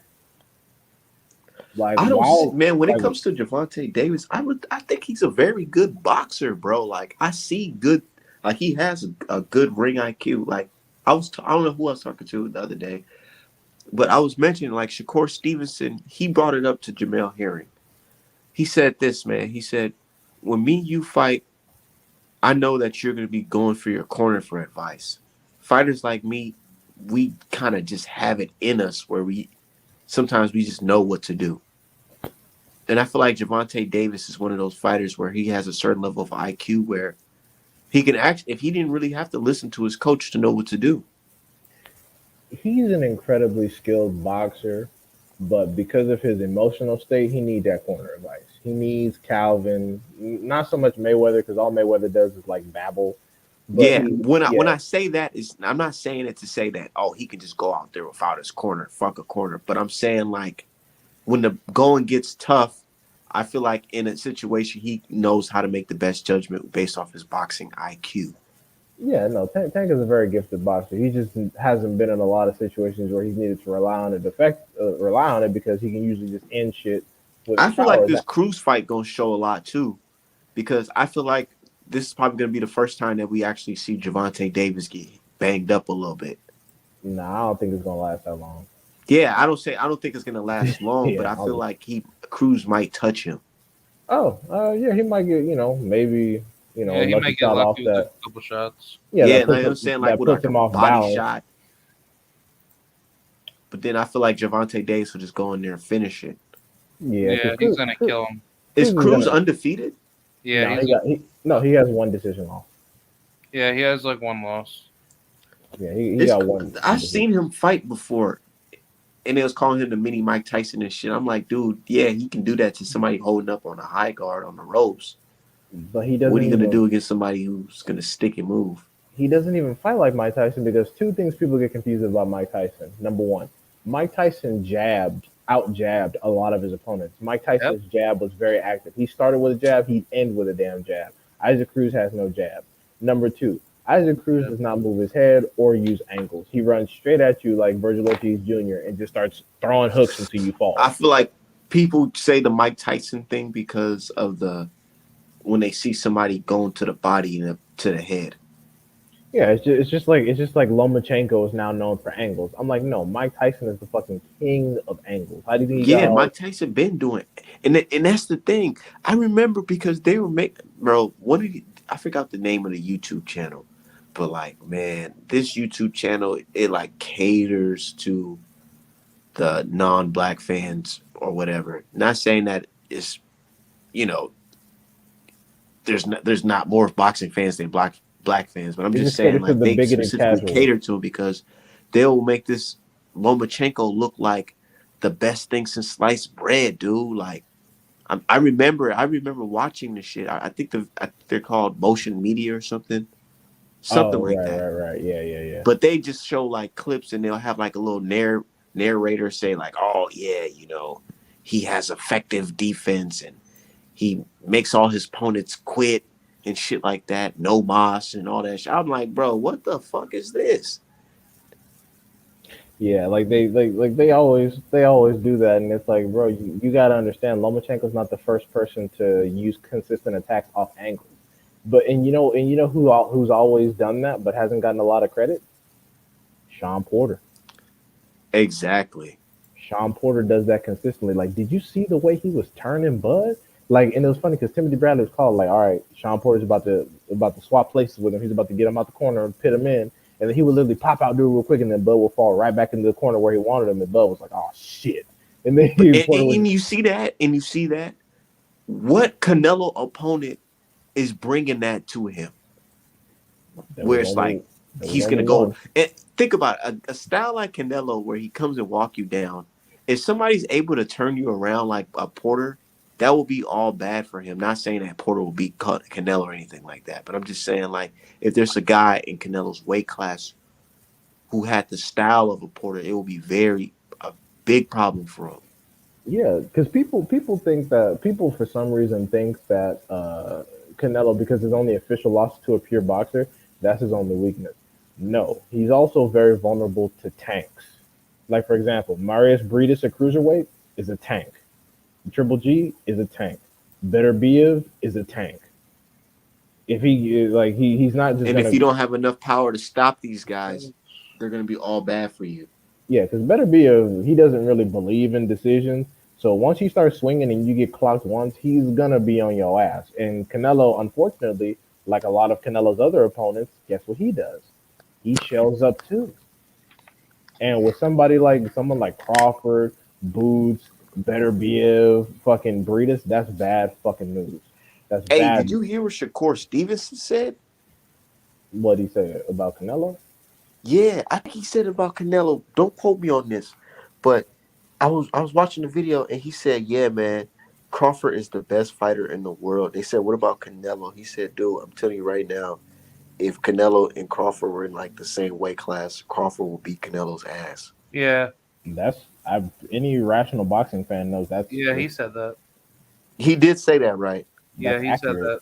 Yeah, if Canelo and Crawford were in the same weight class and Canelo wasn't on juice, Crawford would fucking style on him. I Didn't think Canelo Crawford- fought at 147 before, right? Yeah, he did. He fought as low as Just 135. imagine the Canelo that fought at 147 against Bud at 147. He would get stopped. Yeah, Fuck around and get Crawford- stopped. It wouldn't even be Yeah, competitive. Crawford would knock his ass out cold. He would get stopped in 8. Yeah, 8, definitely 8. Yeah, that shit wouldn't even Also, be fair. Crawford. I'm posting that tomorrow on fucking Twitter. Man, they gonna be mad as Crawford shit. would just make Canelo quit inside the corner after he like knocks him down. But you know what's weird? The Bud sexuals, the people that are really hyped up about Crawford, they say that Canelo's path to undisputed was more challenging than Crawford. And I'm like, you could argue that. I think both paths to undisputed were kind of weak. But think about it. Postal and Ndongo were actually in there with some real people. Like Ndongo was in there with fucking Burns. Postal was in there with Matisse, Corley, he was in there with Matisse, Corley, and there was 2 other people that I need to look up real quick. Hey, but I seen one of the fans pound for pound list. They had Matisse, like Corley, just the top Lundy, 3. Mendy. Yeah, They had Canelo number 1, Usyk number 2, and Crawford number 3. And I said, how the fuck the guy who get undisputed first is last? right. And they never like they just said, oh, it's my personal pound for pound list, and I'm like, we know it's your personal preference. That's what we're questioning. It doesn't make any objective sense. Not to mention, Usyk is a 2-weight world champion. Crawford is a 3-weight world champion. So how the fuck is Usyk above Crawford? Because he beat Joshua, and Joshua's like the best fighter in the world. Like people. Yeah, but the heavyweights were not supposed to be on the pound for pound. They're not, but Usyk's white, so it's different. But What? yeah, So what, does that mean black people can't be on it? that's exactly what that means. You notice that You notice that? Because Wilder was never on it, and Wilder's one of the lightest active heavyweights. Yeah, like Right? how the But fuck but Fury's on it now. Wilder not on the pound for pound list? They say he's trash. Fury beats him. He's on the pound for pound list. That's Oh, how it works. Like, look at Gary Russell and Lomachenko. Gary Russell was never rated that highly until Lomachenko beat him. Lomachenko makes top 10 pound for pound. What? so like if let's just say if Gary Russell beats Crawford, does that make Gary Russell pound for pound number one?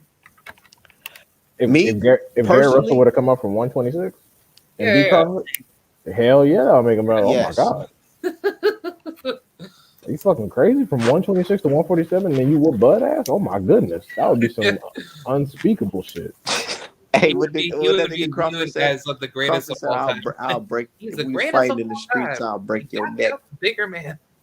Yeah, I'm sorry. Like, don't get me wrong. I like Gary Russell, and I don't want to talk too much shit because I'm over in the DMV area, and I'm gonna drop by his gym in Maryland at some point. But I'm just like, man, Gary, you've been caught up in some shit, boy. Like, you was talking about fighting Tang, you was talking about fighting Haney, you was talking about fighting Crawford, and ain't none of that shit happened. And Bill Haney kind of airs you out. I'm just like, bro, what's going on, man? What's cracking here? Like, At least you're what? being honest about it. Like you're not being biased. Yeah, because I like Gary Russell Jr., but I'm like, man, you've been caught up in some bullshit, bruh. And I know Haney and Tank ain't running from your ass because personally, I think Tank will fuck around and put some hands on you. Yeah, So, he has Yeah, got caught up in yeah. some shit. because I remember, because especially with Haney, because literally Bill Haney, Devin's dad, pulled up the contract that Gary was supposed to sign, and Gary was on hush mode. I'm like, oh hell no, you out here getting exposed like this? Because Bill Haney was like, look, we had the money, we had all your contract demands, and you still didn't sign. What the fuck is the excuse? And he was just making up shit. I was like, oh, you babbling, you bitch babbling. No, I was sad because I He was said, like, I ain't oh, like the way how they did the deal, presented the deal. Nigga, you can't yeah. do that, my guy. I was sad because I'll be defending Gary Russell Jr. He made me look stupid. I was like, oh, this nigga. Oh, Shit, I ain't gonna lie. If Triller or whatever pulled up with a deal for me to fight one of them Twitter guys, shit, I'm taking that shit. bruh, we would. I'm sorry, but just not even like real I mean, boxing absolutely, but just based on life experiences alone, we would fucking run a bloody fucking pack to those dudes. I'm like, bro, I haven't had a bunch of sophisticated sparring session with pad guys and all that bullshit. I'm fucking confident I can get in there and fuck 99% of y'all up. He So said the I'm niggas like, haven't. Look, I'm gonna keep it 100. I honestly believe I can beat Ricky Hatton's son. honestly, it's scary how you probably could fuck around and land some shit and stop that whole situation. No, like on some real shit. And you know what's so funny? I, somebody from the UK said that shit, and that post went there fucking viral. Yeah, Ricky Hatton's son, he needs to tighten up. He needs see he's the type of dude who needs some counseling right now while his skills are still developing. He needs to come to the US and learn some shit and then go back home, especially on the defensive side of the game. Cause my God, he in there like, bro, you in there getting touched up by like people with barely Dude, I remember it was on Code Orange fucking for the UK because they were getting whooped back to back, back to back. You remember that time? you mean like this last weekend that just passed when fucking Yeah, Galahad and just Harper like got that. It was wasted? just like that. Like Josh Kelly got whooped on. Warrington got Fucking fucked up. Laura whooped on fucking Warrington. Yeah, it was a wash. They was getting murked. Yeah, that was a fucking bad situation right there. You know, and like Midwest often talks about that. He has a point. I think they do match Dazn prospects hard, and Dazn prospects fight each other. But then again, can you really say that they're matching them hard when they're all kind of around the same skill level? You know what I'm saying? Like Ted, like I don't think Ted Cheeseman has ever fought anybody that's been like legitimately better than him by a large margin. Because all his fights are usually back and forth and stuff like that. But the only situations where they're actually doing some good matchups is like Conor versus Algieri. That's a situation right there. That could be another upset.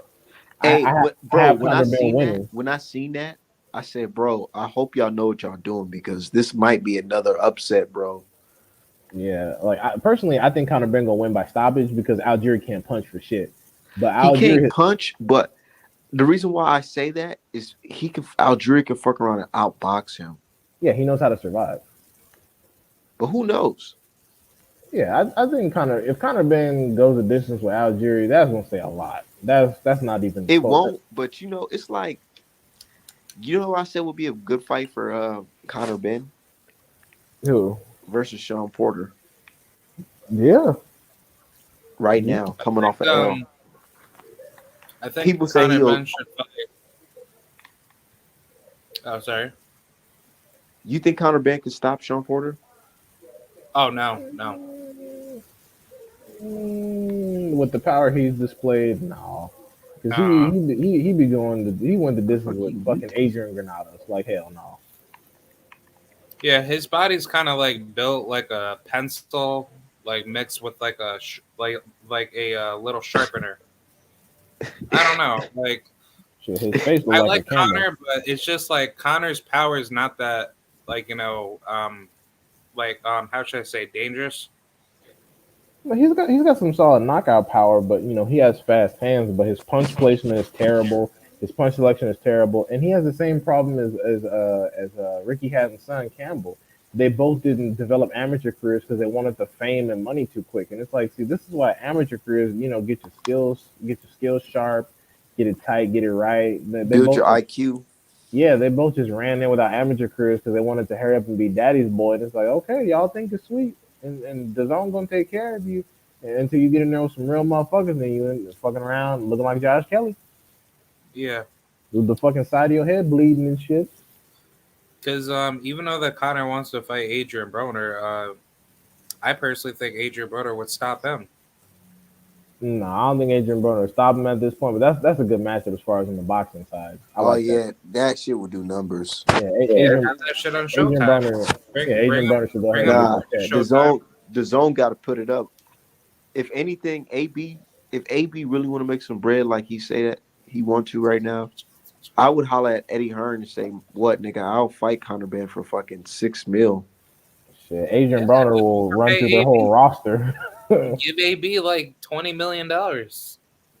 Yeah, See, you're saying 20. I said something reasonable like 6 mil. Fuck it. yeah. Al Heyman ain't about to cut that nigga another check for that bullshit. Nah, I ain't Al, saying Al Heyman cut the check. I No, said Eddie Hearn. Eddie no, Hearn gonna have to cut the check. I know that's why, but I'm just saying that's why he'll have to go to Dazzin because Showtime. Al Heyman ain't finna do that bullshit. I'm like, look, Dana, I took care of you one time with that Santiago bullshit. Get your ass out of here. Ace, Yeah. I heard that Al Heyman has AB on a deal where he's holding all his money until he retire. That makes a lot of sense because Adrian Broner is not responsible. Yeah. He Yeah, he Al would have. Heyman got like what? Like some like stash of money for him. Yeah, if Adrian Broner had access to all his money at one time, he'd probably be dead. To be honest. Yeah.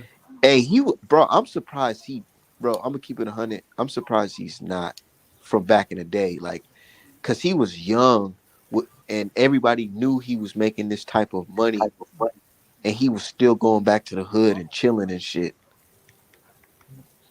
Yeah, I mean, but then he was young, but he was active. He was actually trying to be a pro boxer. So he was always in the gym, always doing camps, and he had enough time to stay busy and not get into too much shit. Whereas, nowadays fighters are being less, they're being less active, so they got more time on their hands. They're enjoying this little bit of money, and they think, okay, I'm getting 5 million per fight, so I only got to fight once or twice a year, and I'm straight. They're coming in with that mentality, so they got lots more time to get into some shit. Nigga, if I knew I was making like 5 mil a fight, I'd be trying to fight 3 times a year. Yeah, Fight I, 4 or 5 I, times a year. I I'm would, trying to fight 5 times a year. Fuck it. yes, you can have a shorter career, but it only like you should gauge how often you fight by how much damage you take. Like if you ain't get touched, like if you're in boot situation, then you should be trying to fight next month. Dude, I swear to God, bro, I literally said that shit on Twitter. I said, I'm gonna keep it 100. I said Boots should actually be fighting in December because he Yeah, took what 0.2% damage. he got Yeah. Delorme got 2 licks in that didn't do shit. He got I'm two like, good. nah, He got bro. two good links You should in. go right into it. You should. Matter of fact, you should be on Tank's undercard. Yeah, Yeah, Tank's hurry undercard. up and hurry up and try to fight Blair the fucking Flair because everybody says that Yeah, Boots is Blair better the than him. Flair. Bro, but didn't I look? I said this last night. I said Boots is in a position where he can afford a fucking Blair to Flair fight. Because if anything, that's gonna help you get a little buzz on social media by knocking out this dude that's calling you out or Yeah, whatever. it's not gonna do anything for Boots because Blair the Flair isn't that good. I mean, he's Nah, decent. but I'm saying for like social media hits, like for an example, there's a video of Ryan Garcia versus some no name at the weigh-in, and the guy's like all in Ryan Garcia's face. Nigga, that bro, that video got like 20 million views on YouTube and now YouTube on Instagram and shit. Just keep on spinning. Just It, keeps on spinning to this day. it would help Blair the Flair's Good. career a lot because Blair the Flair is already 31 and he ain't got no profile, so it would definitely help him some. Yeah, Blair. Yeah, honestly, I just want Boots to whoop his ass so people can stop talking about him. It's the same reason why I want Spencer Crawford to fight Virgil T. Just so I can stop hearing about him. I'm tired of it. I was gonna say like some good opponents that I had in mind for Conor Benn. Maybe I don't know if y'all can agree. Maybe guys like Abel Ramos, Omar Figueroa, maybe Rashidi Ellis. Nah, not Omar Figueroa. Omar Figueroa needs to figure out what the fuck he's doing with himself because he's like he's over this nigga drinking, he training himself and shit. It's like, man, sit your dumb ass down. Go And then he back. got fucking Abel Go up to Ramos. 154. Yeah, oh He hell no, said that don't nigga move up. trained himself. What? Yeah, I remember with his fight for fucking Abel Ramos, the one that had him coughing up blood. They said, "Oh yeah, he trains him. He trained himself. He said he trained himself for this fight." I was like, "Oh Yeah, hell no!" that was the last fight. It was the last fight. Yeah, he needs to chill. He needs to stop drinking and actually get on the damn regimen with a decent trainer. Because I don't want to see that nigga go out like that again. Fucking Ugas whooped his ass, and then Ramos whooped his ass. It's just like, oh my Yeah. god. Like you lucky Ugas getting older. Make fucking Jamal James versus Conor Benn. Jamal James, that's what I was thinking too. Or maybe Butayev versus Conor Benn. Nah, Butaev's trying to focus on getting that WBA super strap. You know who'd be good for Conor Benn? Who? Keith Thurman. I actually wouldn't mind that fight. Yeah, Man, give Keith that should Thurman be on his sad. ass. Put that shit on pay-per-view. It'll slap the shit out of Conor Benn. I know that.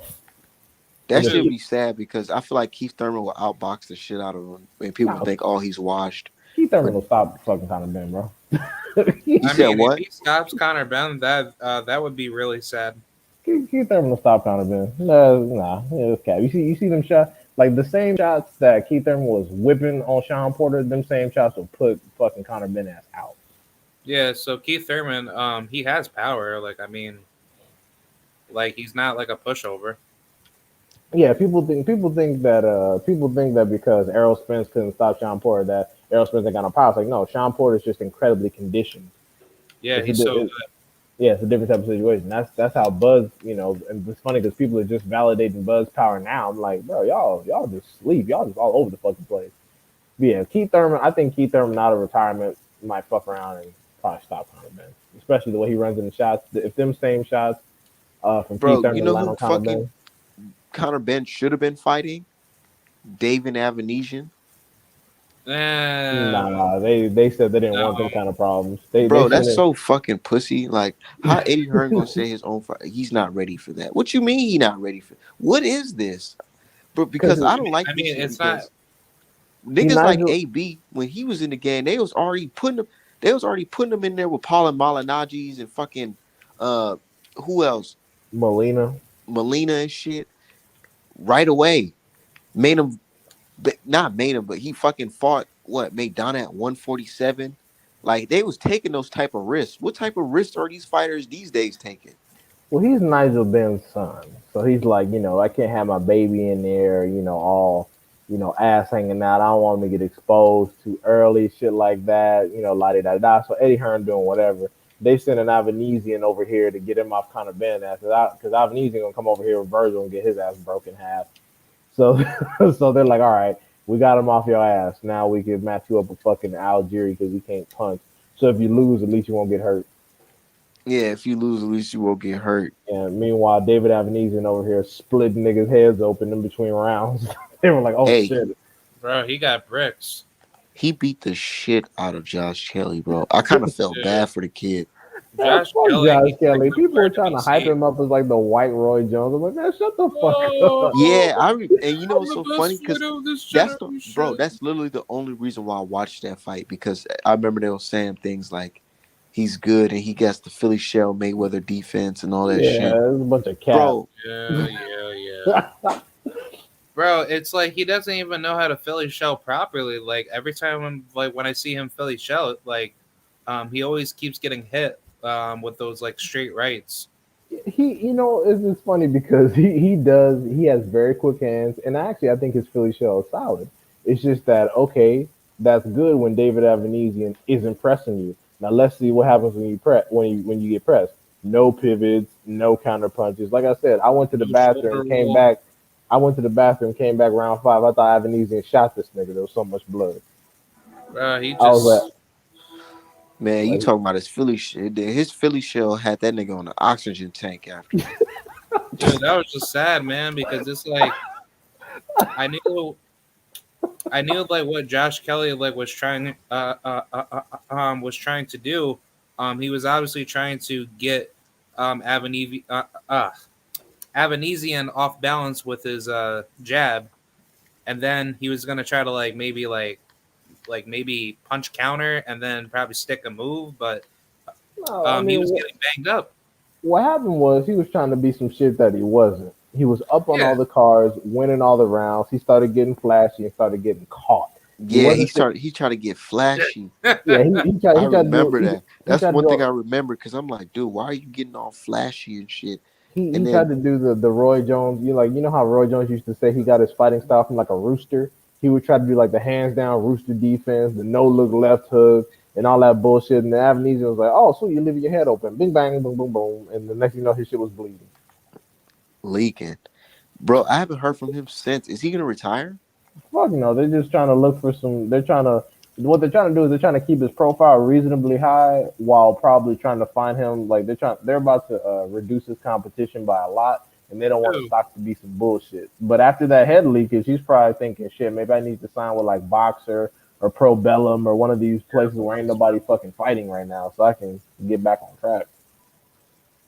Yeah, I think Josh Kelly, he just needs to come over to America, and I think his skill set will be 10 times better. You mean the train? Yeah. Oh, okay. I was like, who the fuck is he gonna fight over here? No. I'm just saying, like, just come over here, get some training over here, and then he'll definitely, get back up into the professional rankings. Maybe, I don't know.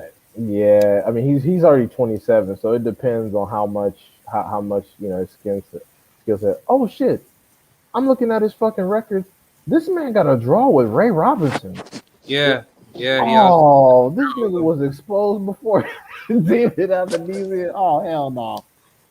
Oh shit! Who has a draw with Ray Robinson? Josh Josh Kelly. Kelly. Same thing with Green Beans too. Oh fuck! And Josh Kelly only has 12 whole fights. Damn, that's sad. He got exposed super early.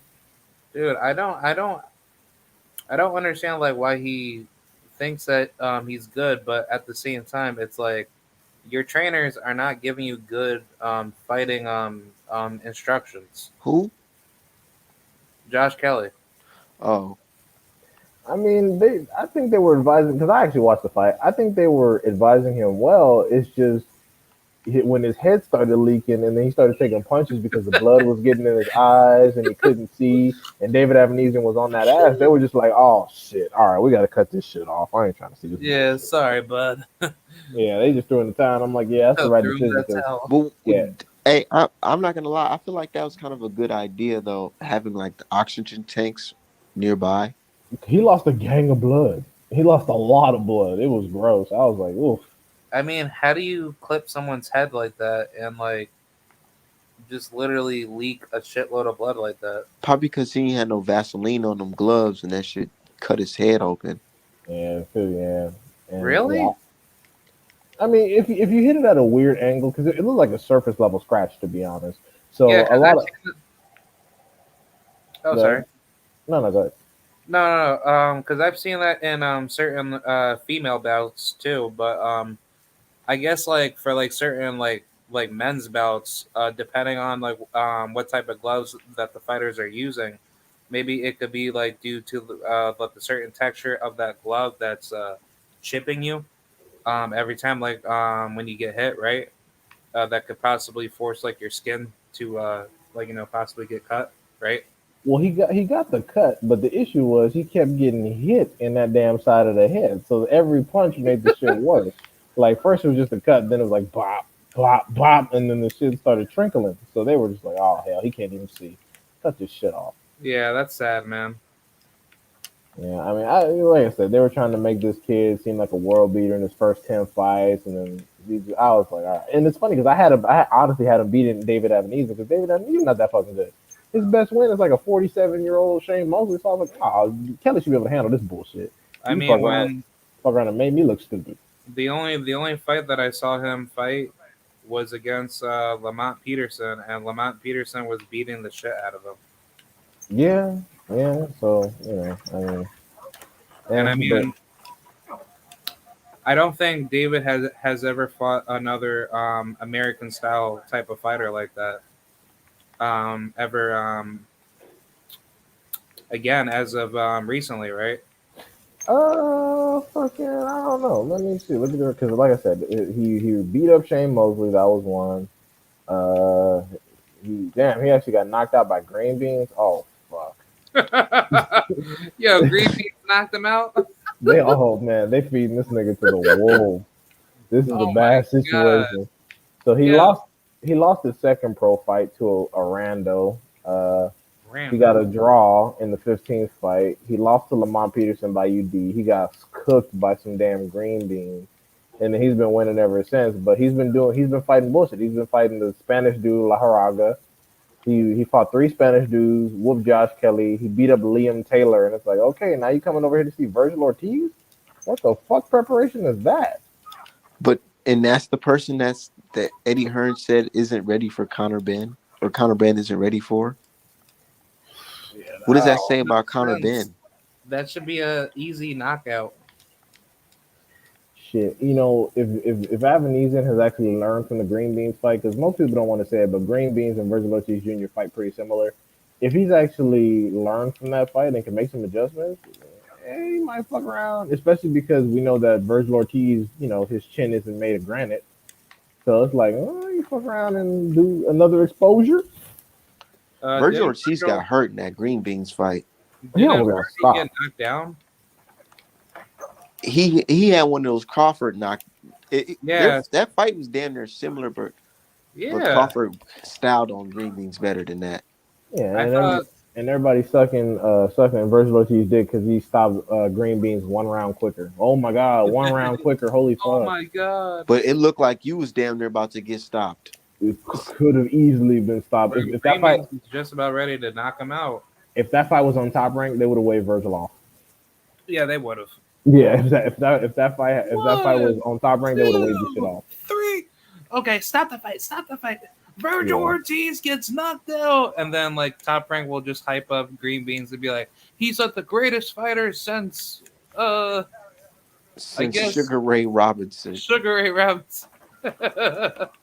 Like, bro, what the like the shit with Lomachenko? They said he was the next fucking best thing since Ali. Bro, they still saying that this man has 2 whole losses and he still holds the top 10 pound for pound slot. The fuck? Bro, Like he has 2 losses and no belts. This nigga still pound for pound. Oh my And god. you see why Bud left his ass? You see why Bud left Bob Arum? When are you gonna compare Bob Arum to like one of the fucking great Black American legends? I mean, he is Black American, right?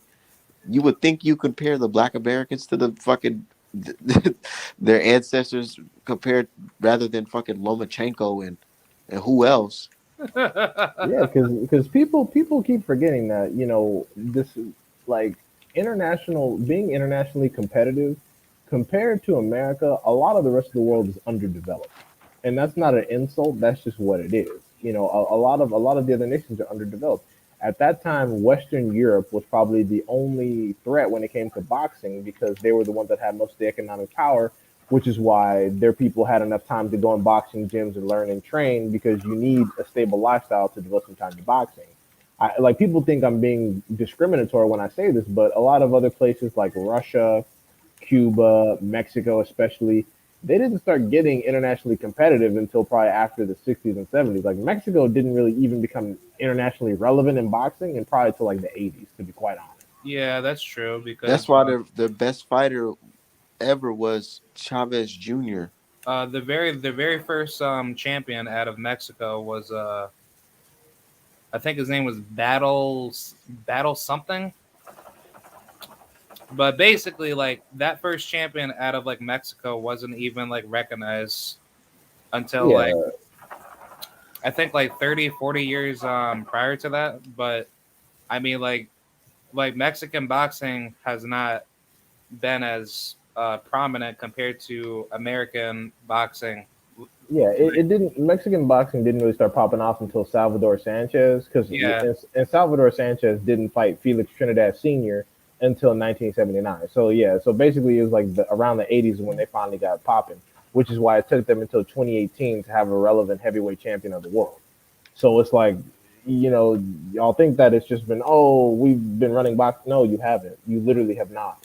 Y'all, didn't a lot of y'all just got here, and y'all are just learning now. didn't Salvador Sanchez beat Felix father?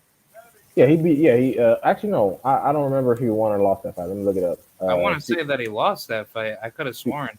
Felix Trinidad Senior is who he fought, and let me see. No, he beat him. He beat him. Wow. Yeah, and that was in Yes. 1979. So they didn't really develop a serious international presence in boxing until the 80s.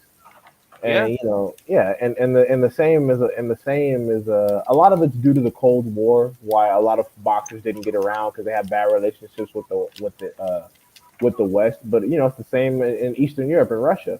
Y'all weren't really holding it down like that until the 90s, 80s, 90s started getting into the Klitschko era and you know stuff like that, where you had you had the Klitschko's and the early 2000s. You had the Provodnikovs and the fucking you had the Postals and all those people. So yeah, it wasn't cracking like that for y'all. A lot of y'all are just now gaining popularity, which is why Dazzin is so popular, and they feel like it's a white resurgence.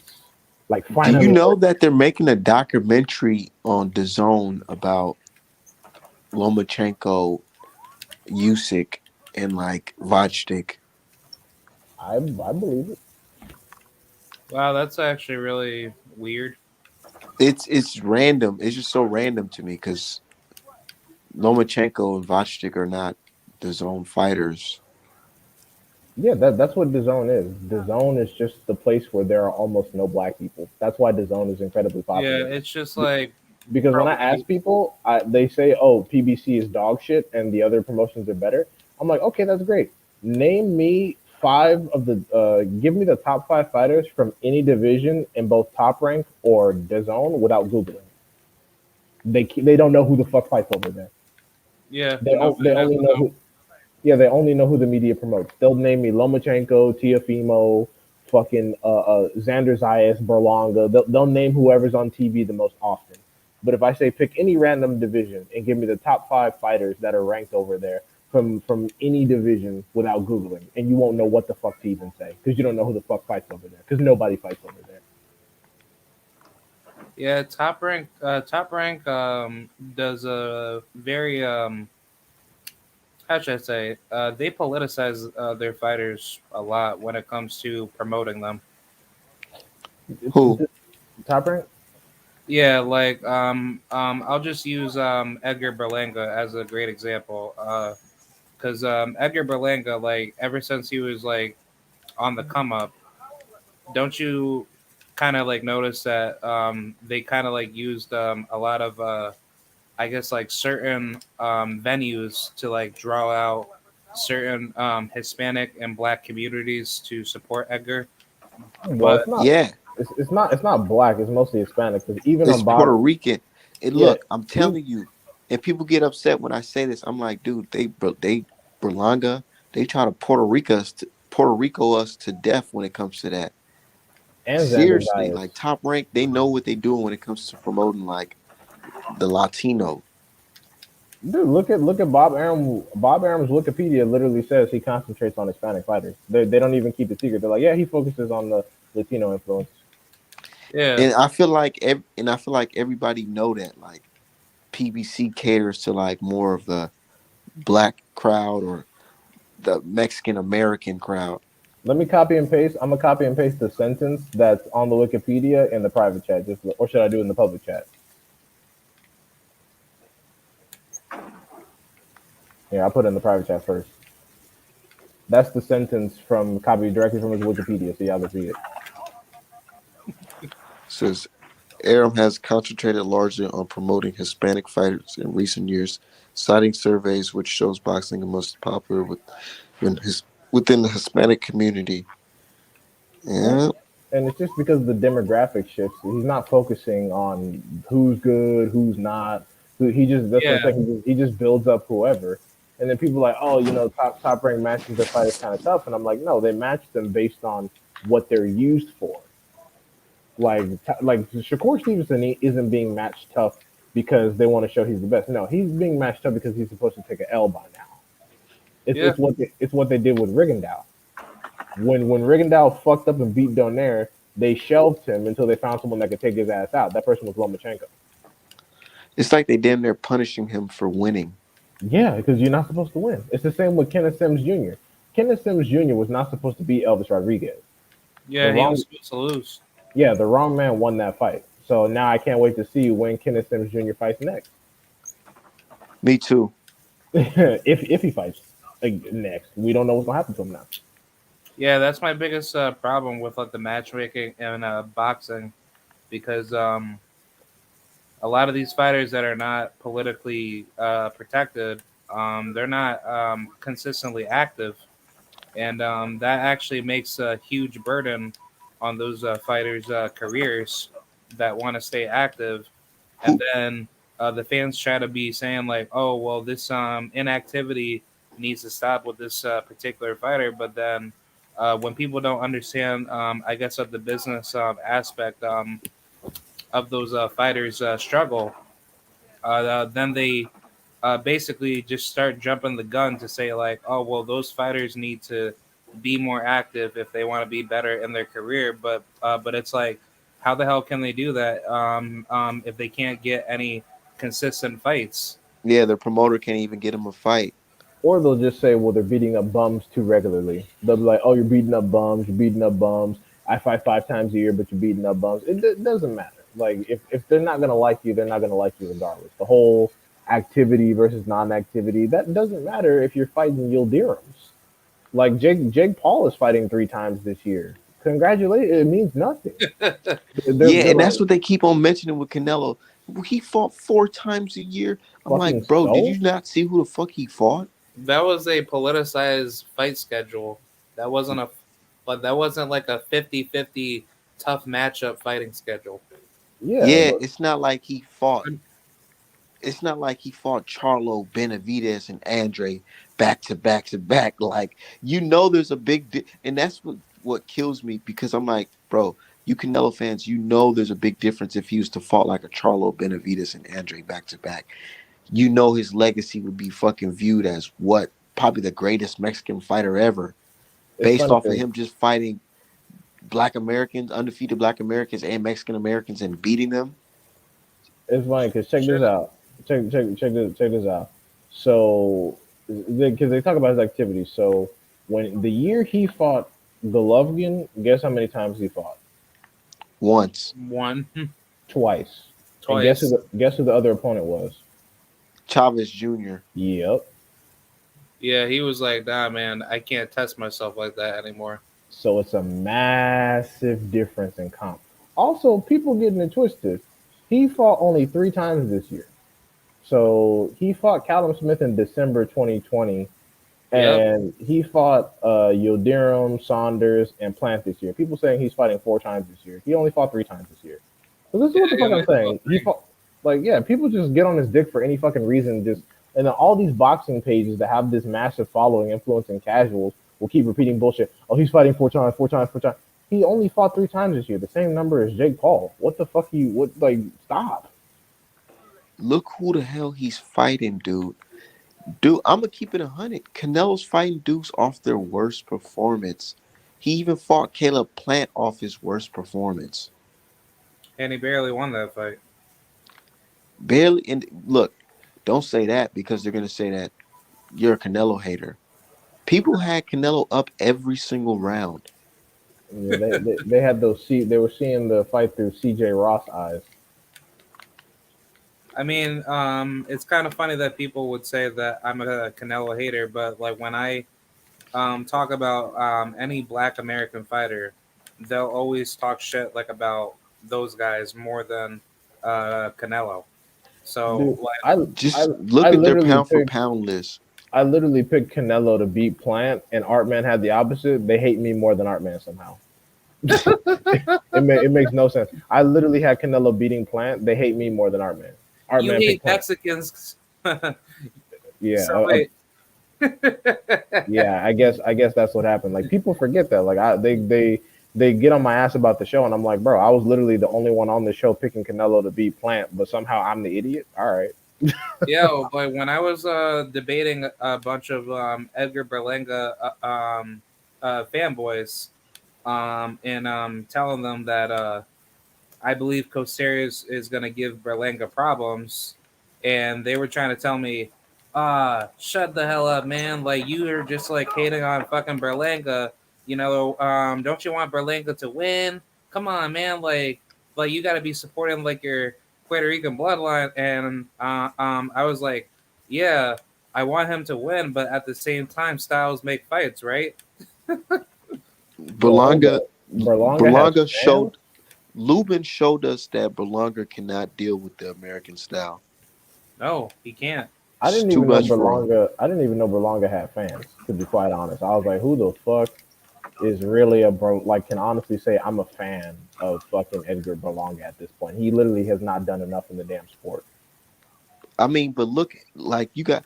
I feel like I can't speak for Puerto Ricans, but I feel like they look at him as like a youngin representing their nation, so they have to support him off of just that. And he, you know, what I'm saying he got the look, kind of, I guess.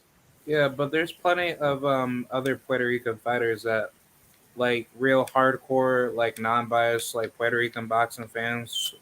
Like, Uh, look at McWilliams Arroyo. McWilliams Arroyo fought some of the best in his division, and he hasn't had achieved a great amount of What? success, but he's consistently been he fighting the almost best. beat Julio Cesar Martinez, but Exactly, But and here's the thing: and they were calling him a pussy. he not getting all oiled up. He not getting all oiled up like Berlanga and Xander Zayas are taking pictures with Puerto Rican flags. yeah, Big difference. Right? Yeah, he just does his job and I goes the kind fuck of, home. I kind of feel like Berlanga and Zayas are going to just basically just like fall off, like when they get tested. And you know, it's kind of tough. I feel like they're celebrating them a little early. Like, I don't know. I feel like it's a fighter is better when he shows and proves. Yeah, Cause like fucking like and it's crazy because McWilliams Arroyo he beat Quadras, he went the distance with Chocolatito, and he was on Julio Cesar Martinez's ass until that headbutt, and he decided that he couldn't see, and that's whatever. But people got on him, called him a pussy. I'm like, so you see what I'm saying? Like y'all just be disrespecting real, actual people who've been putting in work for these fucking hype machines, and it's like y'all need to he just was a stop. pussy when Martinez was being dirty. Okay. Exactly. He was whooping Martinez's ass. He had that boy fucking down with us. He was about to expose the shit out of him. And then, the Yeah, headbutt happened. he should have just stuck to his fundamentals more because I think that he was just trying to like, trade shots with Martinez, which that wasn't like a good idea. But I think if he had just continued to just simply outbox him with that double jab, Martinez definitely would have been knocked out. Yeah, I mean, because his chin, I feel bad for whoever he fight. He better stay at flyweight because when he goes up, that chin gonna get exposed. That chin gonna get exposed. Oh, Martinez, dude. If he fought at like bantamweight or super bantamweight, he would get Oh, knocked the fuck out. yeah, he. Oh, bro, just bantamweight alone. You know what I mean? He got to deal with Casemiro, Maloney, Warren. Like, oh, You know what? oh yeah, he. Oh my god, he would get fucking annihilated. You better keep your ass at flyweight, homie. Do I not wish go up there. Naoya Inoue just like moved up to like fucking like 122 or at least like 130. He's planning on I moving to seen a picture of 122. him. That motherfucker looked big as shit in the Dude, picture. he's too big for like 118, man. That's why he's stopping everybody. Yeah. He's fucking huge. So he's just basically taking advantage of his like weight bully game. But nobody calls him a weight bully, but they call her the fucking weight bully. Dude, Canelo is the biggest Bro, they weight call bully Sean in. Porter a fucking weight bully. Yeah, because he fought at fucking he fought at 160 in the amateurs. You know who else fought at 160 in the amateurs? They never called the weight bully. Daryl. Brian Castano. Oh yeah, yep, true. Brian Castano fought 160 in the amateurs, and they brag about how he has wins over Errol Spence and Deverenchenko, but then never once did Charlo get the weight bully bailout. They're like, who's in there getting his ass whooped? Because Brian Castano threw some punches at the last 20 seconds of every round. Oh, well, Charlo's not being weight bullied? Okay. I like Brian Castano. He's a damn good fighter. Yeah, he had a better outing against Lara than Canelo's ass did. Oh, definitely. And I truly believe if Canelo had stayed at 154, I think Castano definitely would have knocked his ass out. Or that. I Or don't know. I'm not gonna say that it would have definitively, been like a but very competitive fight. it would have definitely been competitive. But Like, I think Canelo might have fucked around and stopped Brian Castano. To be honest, the way he fights. actually, yeah, that's true because I think Castano. Because Castano got that little box high guard too. And I Yeah, feel like Canelo would have ripped him to the body while doing that shit. And the thing is, when Canelo gets you on the ropes, especially when he was at 154, he don't waste no time. He get on that ass. Like y'all saw that combo he put together to end Jose. You saw that combo he put together on Josecito Lopez's punk yeah. ass. He would have done that shit to Brian Castano. Shit would have been over. He was just like bing, bing, bing, bing, boom, fight over. Yeah, Bro, come he on. fucking knocked him out like literally like, dude, that shit felt like a Rocky movie. He fucking served that nigga up a 6-piece with extra biscuits in a hurry. I was like, oh my Oh my god. god. Well, you I was talking like, about what Canelo did to Josecito Lopez on the oh, ropes? Josecito oh hell yeah. Lopez He was just never like bing, fought bing, bing, bing, the bing, same boom, way. done. You see what he did to Gomez on the ropes too. Yeah. Yeah, so now I don't think Castano would have been able to deal with all of that shit. I mean, But Miguel Cotto's brother damn near knocked Canelo out. that's true. He did get wobbled that one time. But then people will say, "Oh my God, I just Oh, see how Canelo he." came back and knocked him out. Well, No, they'll uh, just say he was a child. He was a child. He was 19. I'm like, and Devin Haney's 22, and he never fell off from a punch. So what are we talking about? also, I was going to comment on that situation that everybody keeps saying that Devin Haney, he got hurt by Jorge Linares's like punches in the 10th round. Devin was actually buzzed by the combination of those punches. He wasn't hurt by those punches. It was the, correct me if I'm wrong. It was mainly due to the speed of those punches coming at him by Linares so quick to the point where, you can't like physically react well to those shots. So More than anything, I think it was just because he had been in a fucking fight. He had been fatigued. His body was fatigued. His cardio was fatigued, and his chin was fatigued because people don't understand. Devin Haney ate that same shot more than once. It's just during the 10th round because he was tired. He got cracked when he wasn't prepared for it. But he ate the same shot more than one time. It's just the one time he got wobbled by it, people actually noticed. And I'm like, that's how I can tell y'all don't watch boxing. My Yeah. my perception of it, my perception of it is that he didn't think that Linares was going to throw that many punches, and the bell was going to ring, and he knew the bell was going to ring, so he just kind of like eased off that last little second, and that shit fucked him up because him letting off, thinking like putting his guard down for that 1 second it rocked him.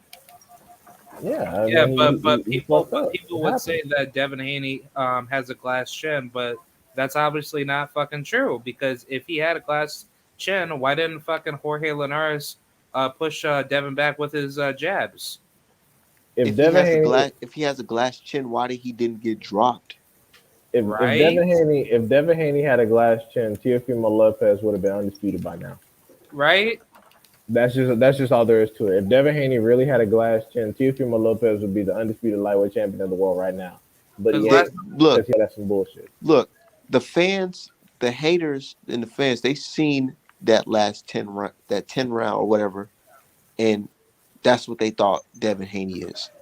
What fighters like Lomachenko and Teofimo Lopez seen was him totally outclassing and landing every punch in the book on fucking Linares. Yeah, And how the fuck would they react in that situation? and they also saw that Linares' best shot didn't do anything but wobble him. So they were like, "Oh shit, okay." Because Lomachenko, I know, and definitely Luke Campbell, they were thinking, "Wow, that same shot sent my ass to the canvas," and it was early in the fight when I was fresh. So at round 10, he just wobbling a little bit. Okay, this might be some shit here. We might have some shit on our hands here.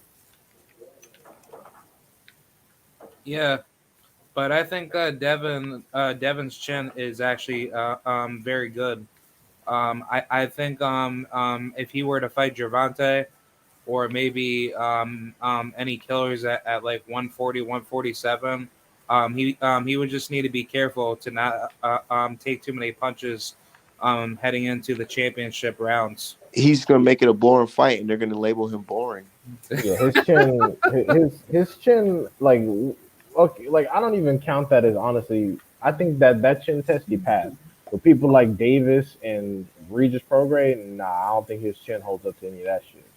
You just better move your ass out the way and jab because once Tank touch you, it's about to. It could be a wrap. Bro, Gervonta's punches are like literally Moab bombs. Yeah, that uppercut ain't nobody surviving that bullshit. Or basically, it's like a 50 cal mixed with a incendiary bullet. It just depends on what angle with Tank you coming at. Like, because he got that shot off with Leo a few times. It's just the one time he timed it right was the one that did it. Yeah, he. I had like my friend over to watch the fight against him and Leo Santa Cruz, and the minute I told him, I guarantee you by the next round he's gonna knock out Leo with a left uppercut, and by that moment we were like, "Whoa, that was fucking insane!" And we were screaming at the TV like, "Wow!" He fucking like boop, and then Leo he just automatically just broke down right in front of his fucking father, man. But of course, Tank gets no credit because Leo came from 120, 126 or 122 or whatever. But meanwhile, Lomachenko came from atom weight and fucking welterweight Teofimo gets all the props. All right, for sure. And he gets all the props for looking like shit too. Yeah, but it's not like Teofimo has ever been in those situations before because I even like debated that one kid I forgot his name. He's on YouTube. I don't know if you guys know him. His name's Mini Max Boxing. Oh yeah, his Mighty Max Boxing. Yeah, Yeah, I call him. Well, me personally, I call him Cat Max Boxing. But yeah, he's the one who had the pound for pound list that had Terrence Crawford as number three. I mean, The amount of adults that follow him is scary. I'm like, do you realize this boy is a damn teenager? And I'm not saying it's not. I'm not saying that it's not impossible for teenagers to know boxing, but that greatly limits his historical perspective outside of Google. There's a lot of events and a lot of politics he literally wasn't even paying attention to boxing for. Like this is why I get so upset at the casual perspective because a lot of these people, one, they're closeted bigots, and number two, they didn't get into boxing until after Mayweather was retired. And that's why their perspectives are so fucking jaded because everyone had to wait for Mayweather to be retired to be like, okay, black people are no longer relevant in boxing. Y'all suck now. It's basically that kind of action. yeah, And I mean, most of his audience is like very racist and bigoted. So Yeah, I mean, they're extremely casual. Like every now and then he has some good talking points, but most of the time it's just a lot of bullshit. And I'm like, oh my yeah, goodness. All right. It's like it's kind. I wouldn't say it's kind of like clickbait for likes. Like Yeah, you just say just random shit, and they be like, "Oh my god, you're right, dude." yeah, And it'll be something stupid. It'll be like Usyk would stop Wilder in the first round or some shit, and they'll be like, "Oh my god, you're or right, it'll just dude." or 'Cause- it'll just be some Canelo dick sucking. Like people don't understand that I could easily make a Twitter account and suck Canelo and Tyson Fury's dicks all day and have like thousands of followers within 2 weeks. I just choose not to do that because that's not the reality of the situation. exactly. yeah. I mean, like the only channels that I personally like watching is BFTV, Kind of Local Sports, Blue Blood, and I think Contender Boxing Regime, and definitely Ricky Williams and Stormy B Man. But Yeah. you're not the only one who like watching it. Dudes from the UK like watching. I go to my analytics and I see I get a lot. Do you know I actually ship to the UK a lot now, dude? What? Bro, I'm telling you, I have like 4 fucking packages I gotta ship out like in like the next week or so to They the UK. know they know what the truth is, and that's why they have to keep listening to truth to test the strength of their lies. They have to listen to what the truth is, and they create new lies to counteract that to counteract the actual truth. Because that's the thing about when you're lying. When you're full of shit, you have to develop garbage to keep yourself consistent. Which is why all the cult of Canelo fans, they all use the same exact talking points because they're all full of shit because they can't think of anything new creative to counter the facts. So they have to keep listening to us so they can develop new age bullshit. Yeah, Yeah, because when you lie all the time, you have to keep track of your lies, and when someone exposes your lie with different sorts of logic, you have to adapt new lies to cover up the bullshit you just said. So they have to. Because I still remember the lies saying that Canelo don't have to fight Charlo because Charlo can't sell out or whatever, and Kovalev sold more tickets than Charlo. I remember it was fucking shit like that. And then now, if you bring that up against Avni Eardrum and all that shit, they're gonna be like, "Well, that doesn't matter anymore." Yildirim, fuck Yildirim. I'm still waiting on the Liam Smith numbers. I don't even remember what the Liam Smith pay per view numbers did. Nigga, bro, I hate that they like talking about people's pay per view numbers. What are the pay per view numbers for Eardrum? Because that was on pay per view. Oh shit. Okay, I actually found them. Liam Smith was on HBO. That shit did 300,000 pay per view. yeah. Yeah, that shit did 300,000 pay per view. So let me just do a little research Shit, real quick. that's not that bad. Yeah, I mean, considering it's supposed to be Canal, but then they'll come out and say, "Oh, he wasn't developed. He wasn't fully developed. He hadn't reached his peak yet. He was still a baby, even though he's almost 30. He said he was still a fucking baby, He was a still a Yeah. baby with child." 44. Bro, I swear I did not know all the way up into this year that Canelo had like two less fights than Floyd Mayweather when he fought him. He literally, he was in Mexico beating up cab drivers. That's all.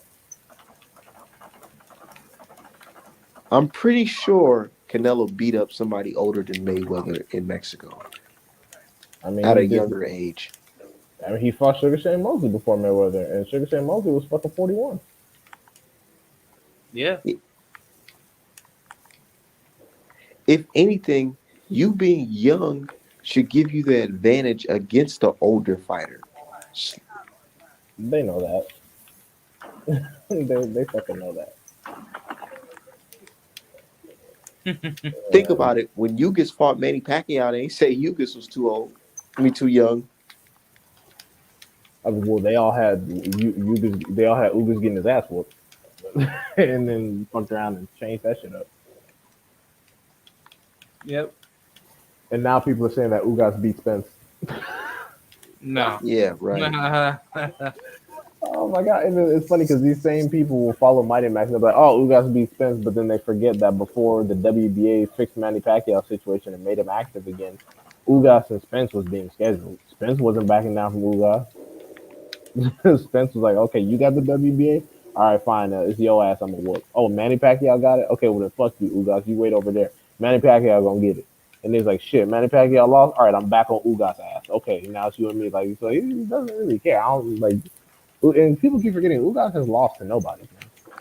And it's unfortunate that happened because he's a talented boxer, but he's lost to garbage. So people saying that 35-year-old Ugas is really about to do something with Spence is just, I'm like, okay, okay. Yes. It sounds good, but no. Errol Spence is like the way more dangerous fighter going into that fight. Yeah, I mean, hopefully his injury isn't too bad. Like, it would be horrible if he actually got hit in the eye or something, and that like discombobulated him, or they had to stop the fight or something crazy like that's where he had to retire. So hopefully that situation is all the Yeah, way healed. Yeah, hopefully that situation is all the way healed. But it's no, you guys are not fucking with no damn, no damn Errol Spence. I don't think at this point. I think EJ said that his eye is fully healed according to his doctor. But I hope so. I mean, I would really hope that he's like 100% healthy, because if he's not, What do y'all think about that, man? Do y'all think Errol Spence should just go straight into a fucking Crawford fight? I think he should do well. First of all, I don't think he's going straight into a proper fight because they've been bullshitting for yeah, years. I So don't think that's not that's gonna gonna happen. happen. But And I think he should do whatever he feels. If he feels like he's ready, I don't want him to psych himself out or risk getting injured in a tune-up fight because that would look stupid. yeah, he should definitely take more time off, and then if possible go after Crawford after he takes like a little tune up for his mandatory, and then They're gonna try to either throw Besputin, whoever wins that little bullshit tournament they got cracking, or they're gonna try to throw Virgil Ortiz Jr. at his ass. yeah. But I heard like a rumor saying that Gerard Ennis could be Arrow's mandatory. Oh hell no, they're not. I don't think there's too much cracking right now for that nonsense to happen. So I don't think that's gonna happen right now, especially with Ennis talking about he wants to go for an IBO type belt situation. But one thing I want to know is, speaking of the IBF, why are there two vacant slots for the 1 and 2 position for Triple G's IBF belt at middleweight? Right? Why are those spots fucking empty? That's so weird. Especially since Falcao just won a technical decision against Volney. Why are those two top positions not fucking filled? I'm gonna go to the IBF website because this smells like some bullshit here.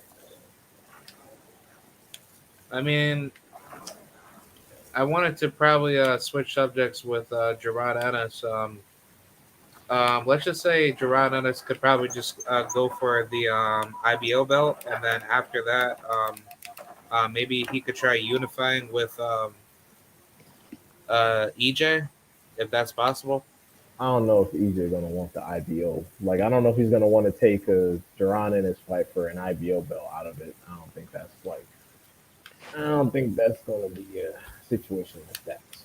Yeah, that's true. Because I I mean, mean, nobody doesn't give a shit about it.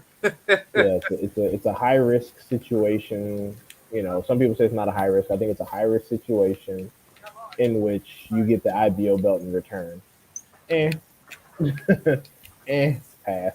Yeah, I mean, if he gets himself, like, let's just say the WBO belt, like, let's just say if Crawford vacates and goes up to 154, that would probably favor Boots a lot faster, because at least that way, he could have two belts, and then he could just go straight after Arrow's belts if Arrow's still wanting to stay at 147. But I kind of feel like EJ and Bud, they're gonna probably just move up to 54. Hopefully, but that's the thing about it. The WBO is Virgil Ortiz is still number one, so somebody would have to fight him, and they would probably, if he did that right now, it'd be David Avanese and then Virgil Ortiz Jr. fighting for a WBO vacant, which would easily go to Virgil Ortiz Jr. And then Ennis is ranked number 5, and he would just never get a WBO title shot. They'd be like, nope, fuck that, not fighting Ennis. So do something else. So how much longer does of that Jaron Ennis has until he gets a title shot? Uh, Spence might fight him. Crawford might fight I him. don't think Boots fighting none of those guys. I feel like Yeah, Boots will fight for a vacant belt. yeah, he's gonna fight for like a vacant. I kind of feel like that's what's gonna happen. Because they're taking so long to fight each other that yeah, they both might actually just fuck around and move up. But if the situation presented itself, I don't think either one would necessarily back down from Geronimo's. Yeah, because Jaron Ennis definitely needs to, get his belts. Because Jerron then is going to be in a Devin Haney situation where he just needs to start moving up and chasing motherfuckers down. Because Devin Haney, if he can't get any unification smoke at 135, I mean, there's not that much there. Ryan Garcia clearly doesn't want to fight. Teofimo don't want to fight. Jojo Diaz barely wanted to fight. Fortuna don't want to fucking fight. Gary Russell Jr. don't want to fucking fight. Shit, You just have to Shakur. really force JoJo Diaz to fight. What type of shit is that? Exactly. So it's like I you're mean, clearly. Devin. Oh, sorry. Oh, I was just gonna say you're clearly not getting any smoke. So why don't you just go ahead, gain a little bit of weight, and get some power? You know, as you're growing, get some power at 140 and just start knocking motherfuckers off. Yeah, I think. I like Devin Haney's style. He don't even need power to really entertain me. The Now, way I like the way, because think about how Floyd beat dudes. That was entertaining. well, Floyd had power in the beginning of his career, and at 140, Devin gonna need some power to keep some of the motherfuckers off his ass. Like Gary Antoine Russell and Subaru Matias, you need some power for their ass because Yeah, definitely. especially Gary Antoine Russell. If Gary Antoine Russell feel you can't hurt him, oh no, that shit gonna go south real quick. So he gonna need to figure some shit out on that one. I'm telling you, think how Floyd beat guys. Think about how fucking Corey Spinks beat guys. Simply outboxing them. Well, About outboxing them. Spinks was a heavyweight. That's kind of like power. Is I'm kind talking of. about the little one. Oh, not Leon. Not Leon. My bad. My bad. Yeah, Corey Spinks. Oh, okay. Yeah, Corey. I when I hear Spinks, I automatically think Leon. Yeah, Leon Spinks. Yeah, I'm fucking up. I'm fucking up. Didn't he only just like win the Ring magazine belt? Damn. You know, fucking Artman got a point. Out of 39 wins, he only has 11 knockouts. Oh, Wow. Floyd. No, Spinks, Corey. Oh yeah. He, Hold on, out what of, you say? no, I said you got a point. Out of 39 wins, he only has 11 knockouts. Who? Wow. Corey Spinks. Exactly. And I'm telling you, like, bro, That's crazy. That's crazy. I'm telling you, But watch when Devin Haney come out there and start fucking shoulder rolling niggas to death and outboxing them and not getting touched, people be like, "Oh, he's boring. He's boring." But it don't matter because that's just it's just gonna have to be that way. And we need to stop letting these people control the narrative. We just need to start calling them out. You're not a real boxing fan if you think everything is fucking boring. yeah, look at Usyk. Usyk in all his fights where he's fought, real heavy punchers, all he's done is backpedal and jab, and it's never once been labeled boring. Shout out to my dude and Ryan's Fist. Oh Man, I know yeah, you enjoyed that fight this past weekend or yesterday. yeah, that shit was solid. Shit was solid. But yeah, Corey Spinks. But the bad thing is about Corey Spinks' career, he only lost to punchers. So that's why you gotta be careful. You can be fucking around. Yeah, I was going to tell you the fighter that I was thinking of that got knocked out by Mike Tyson was Michael Spinks.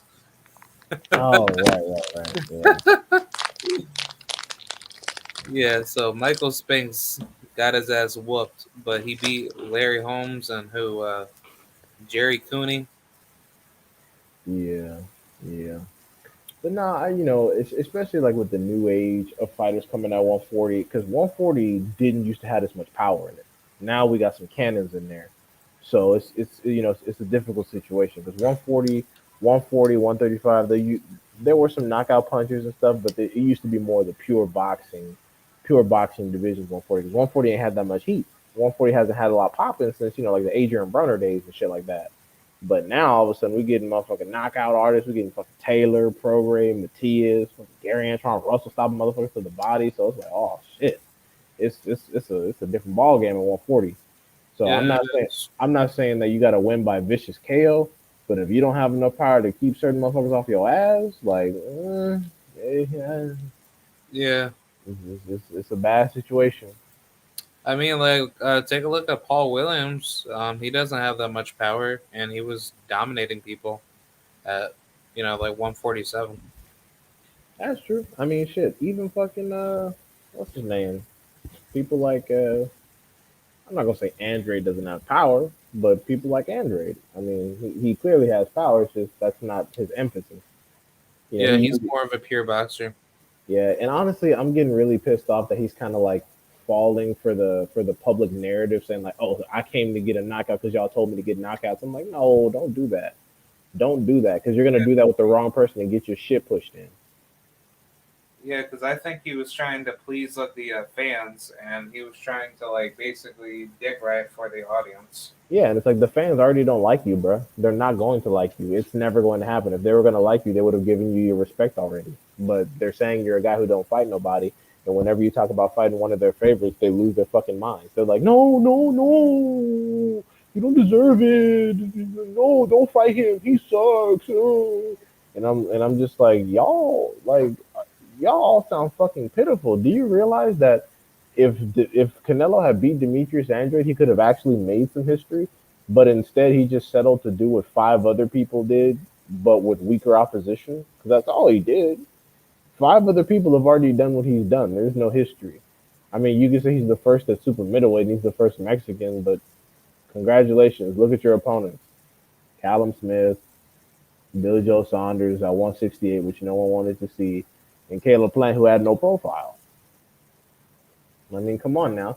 Like if Billy, that's why everyone was saying that we want to see him fight Billy Joe Saunders at 160 because at least then he was had some good performances and he had some damn speed about him. But now that this motherfucker's a goddamn Terminator and he's juicing up all the way to cruiserweight, like what is he gonna do? If he comes back down to light heavyweight at 168, like especially with the shit that he's probably taking, he's gonna be carrying cruiserweight power. Who the fuck will like? I wouldn't even voluntarily sign up for that. I'd just be like, man, fuck it, do whatever the fuck you want. I don't give a fuck about it anymore. Like that's why whenever people talk about Andrade and Charlo fighting Canelo, I'm like, I don't give a fuck, bro. I don't even want them to fight him anymore at this point. It's too much bullshit. Too much fucking time has passed. Like it took y'all 4 years, two failed drug tests, two Triple G fights, and fucking like 6 fights above 160 to have any confidence they could beat these two motherfuckers. So psychologically, to me, they already won. So fuck the fight. I don't care. Canelo can retire without fighting Charlo and Andrade, and I don't give a fuck. Should he fight Benavidez? Sure, if he even goes back to 168, because I think it's dumb as fuck that Benavidez is calling out for people, calling people that aren't even in his weight class pussy. I'm like, bro, Canelo was sitting there right in front of your face. All you had to do is keep a belt. You were too fucking stupid to stop partying and make weight with your fat ass, and you're calling everybody else a pussy but yourself and Canelo. It doesn't make any sense. And also because David Benavidez has no fucking names on his goddamn resume. What, he's got old Darrell? Like, fuck out of here, bro. Got he got Kyron Davis now. Right. He's got fucking Kyron Davis from 154. That's the only place he has any damn success of fighting dudes from 154. That's why I hope to God my boy Chris Mbili stops Ronald Ellis. And I'm like, bro, if fight, I want to see you fight fucking Chris Mbili. Because Chris Mbili, I believe, has the perfect style to give Benavidez a lot of problems. Because Benavidez, like a lot of Canelo's opponents, what does he do when he gets in trouble?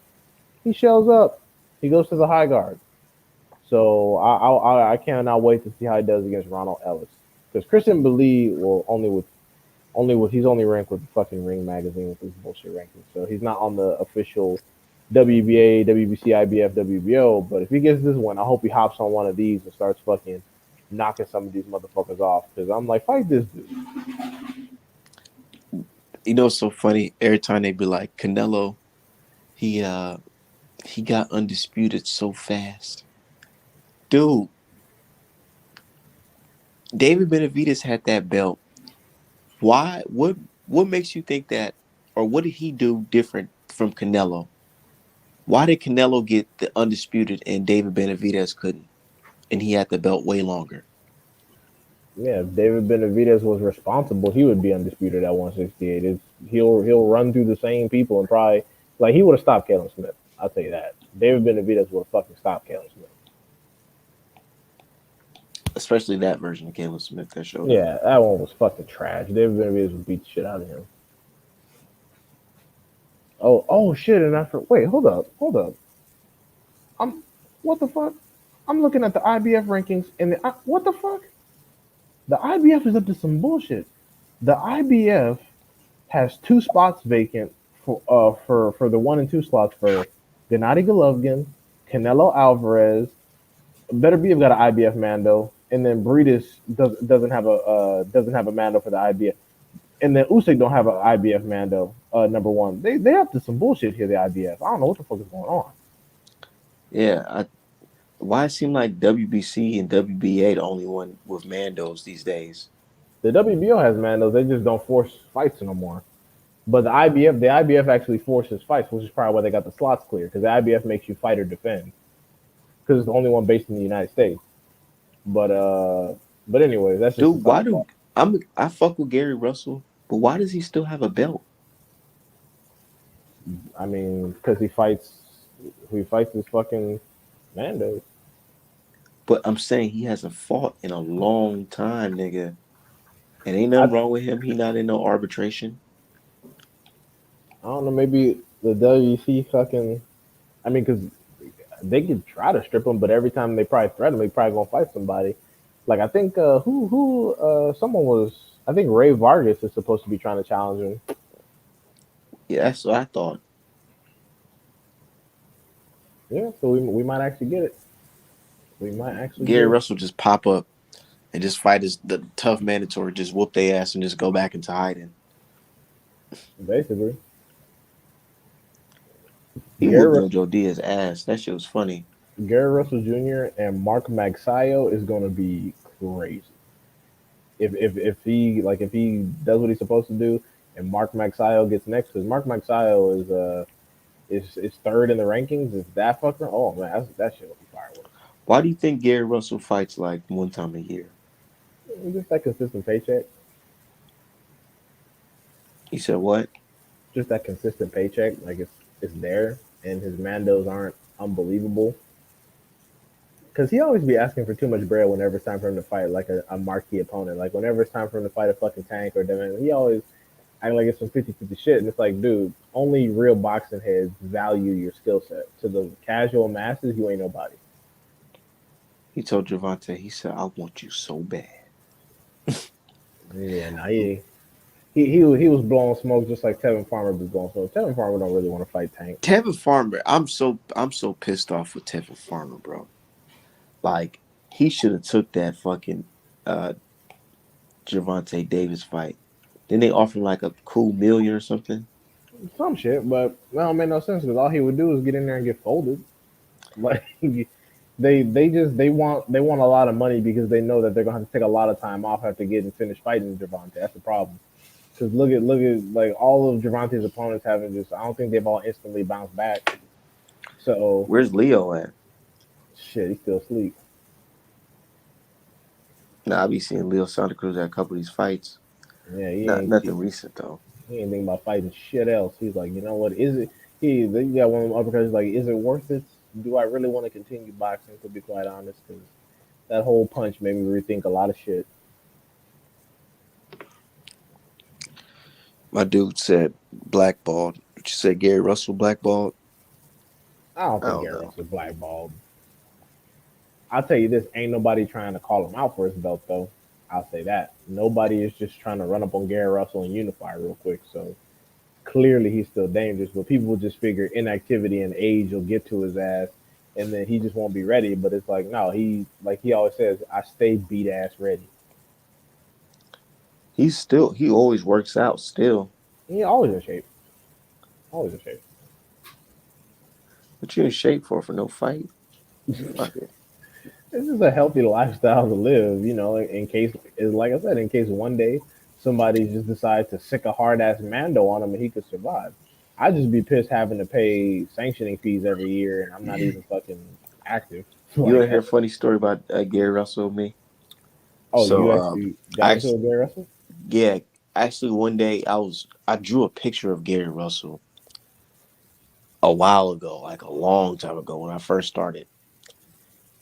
And he was like, "Damn, that's just nice." He said he wants me to do some commission work for him or whatever. And I'm like, "Cool, I'm not tripping." I didn't give him no set price or nothing like that because I was just like, "Fuck it." I was kind of stoked, first time a celebrity, a big celebrity, or I wouldn't say like a big celebrity, but sometimes a boxer. This is something new where a boxer reaches out to me to do some work or whatever. So, anyways, I do the work right, and I drop my cash app. Guess how much money this nigga sent me? Like $15. $30, bro. Oh, I was like, I wasn't heated like motherfucker, but I was like, bro, like, nigga, I not even literally get paid fucking way more than that from just commission work from the average Joe.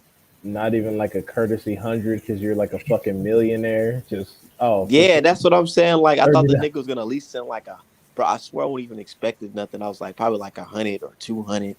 This nigga sent $30 like out of some chick's fucking it's Snap, not Snapchat, some chick's fucking Cash App, Wow, and I'm just like, yo, man, Oh, fuck Gary Russell.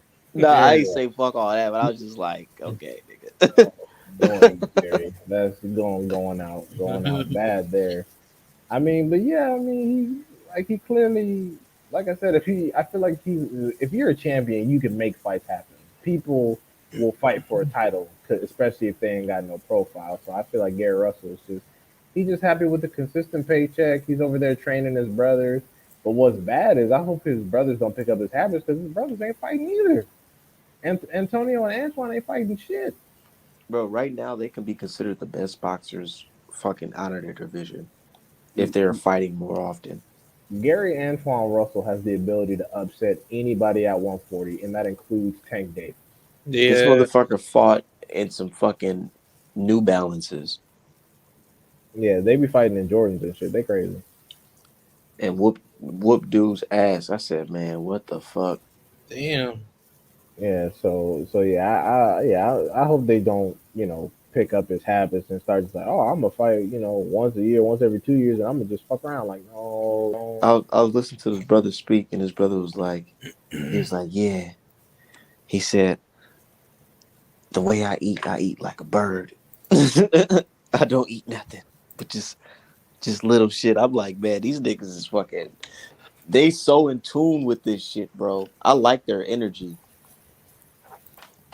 That little Afrocentric energy them niggas got. Yeah. Yeah, they all got unks and shit. They always wear the unks. Dude come in the fight with a fucking afro. His afro not even picked out or nothing. Nappy as shit go in there and fucking stops the dude that gave AB problems. Oh, Santiago. Yeah, Yeah, Giovanni. is Yeah. like I know one of them is on like a horrific knockout streak. Like, One you of them know, beat Boots. yeah, I Yeah, think Gary it's Antoine beat Boots in the amateurs. in the amateurs. They didn't he beat him every time they fought too? I don't know Yeah, about every time. Yeah, I heard he beat him every time. Oh shit. Oh I yeah, think Gary Antoine Russell got 14 as a pro. He got 14 wins, 14 knockouts. See, and then they over here want to talk about Virgil Ortiz and his bullshit knockout streak. Look at this man. He fought a dude that gave Adrian Broner and Devin Haney issues and stopped his ass. That dude fought Devin Haney too. I know Who? Devin Haney fought some dude named Santiago. No, that's Alfredo. Oh, Oh, That's I a was about to different guy. say. Oh, never mind. My bad. I got a flip up. Sorry. Yeah, Giovanni, he's a different fighter. Okay, Giovanni Santiago. Yeah, so he fought Adrian Broner. He fought Demarcus Corley. He fought. That's basically it. Bro, But Demarcus Corley, he needs to like stop boxing, man. yeah, he's crazy as hell. He's trying to break like 100 fight record or some stupid shit. Bro, he's an idiot. He's gonna get killed. Well, rent's got to be paid. He Motherfuckers can't do ain't any never. other career other than boxing. I don't say you ain't had no real job for the last 30 years, and you're not gonna get an ESPN commentator slot because you sound like fucking Holyfield. Then you just gotta keep fucking fighting. Ooh. Man, that's Man, so I don't sad. know. If I was a boxer like that, I would fucking probably bet on myself to lose in a particular round by a certain way. And then just dive it. Yeah. Yeah, that could happen. People were saying that Kenny Porter did that shit. What, bet a mill on Yeah, Sean Porter getting stopped in the 10th round? yeah, 10 round KO stoppage, and then when they told Crawford to turn it up and he got the 2 knockouts, he was like, "Oh hell yeah, about to cash out, boom, towel." It could have been rigged. No, I said that about Danny Garcia versus Errol Spence. I said I'm pretty sure Angel Garcia betted the fucking house on his fucking son losing. What if they, bro? You would never know, bro. I swear you would never fucking know with You that never shit. know. I know Mikey's family should have bet the house on. I know Mikey's family should. Okay, cool. I know. Mikey's family should have bet the house on him losing because none of them niggas had confidence he was gonna win. That was actually kind of sad. I They was like, all knew he bro, was you gonna lose. niggas They were is like, fake. Mikey, no, can you not take this fight? He was like, nah, I'm gonna prove myself. And they were like, all right, niggas, hurry up, let's go. You know it's bad when your own family is telling you, "Hey man, you need to chill out, bro." Yeah, that's that's bad. Yeah, that's bad juju Would your already. family tell you something like that? Oh hell yeah! Especially because I'm not like I'm not currently a boxer or anything. I'm just a guy with a gym pass and have been through some shit.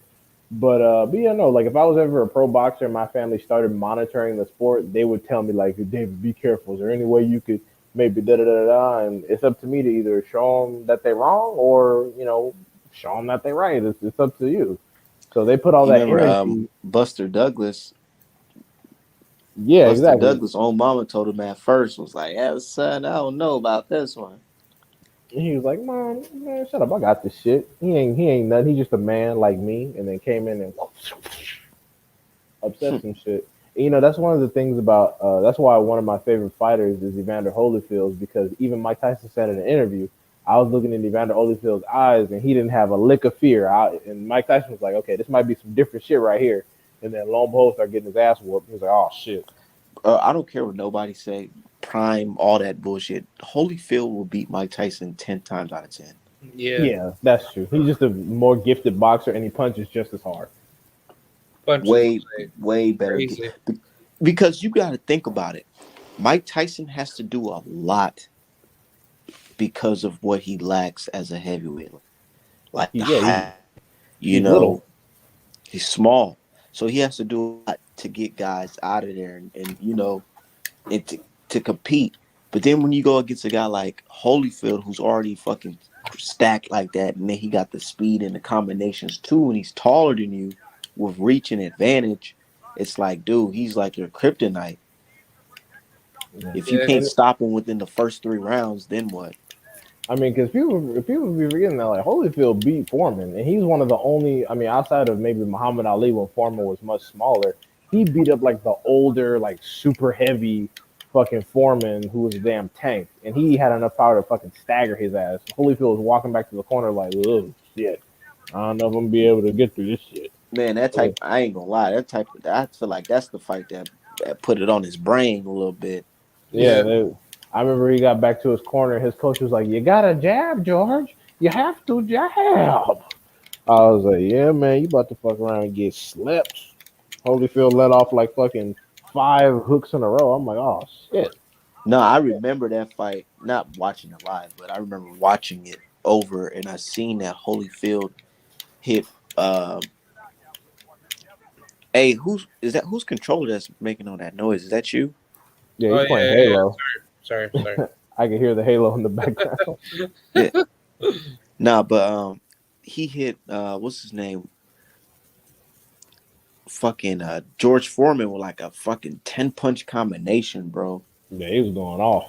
He Foreman was was staggered. going off.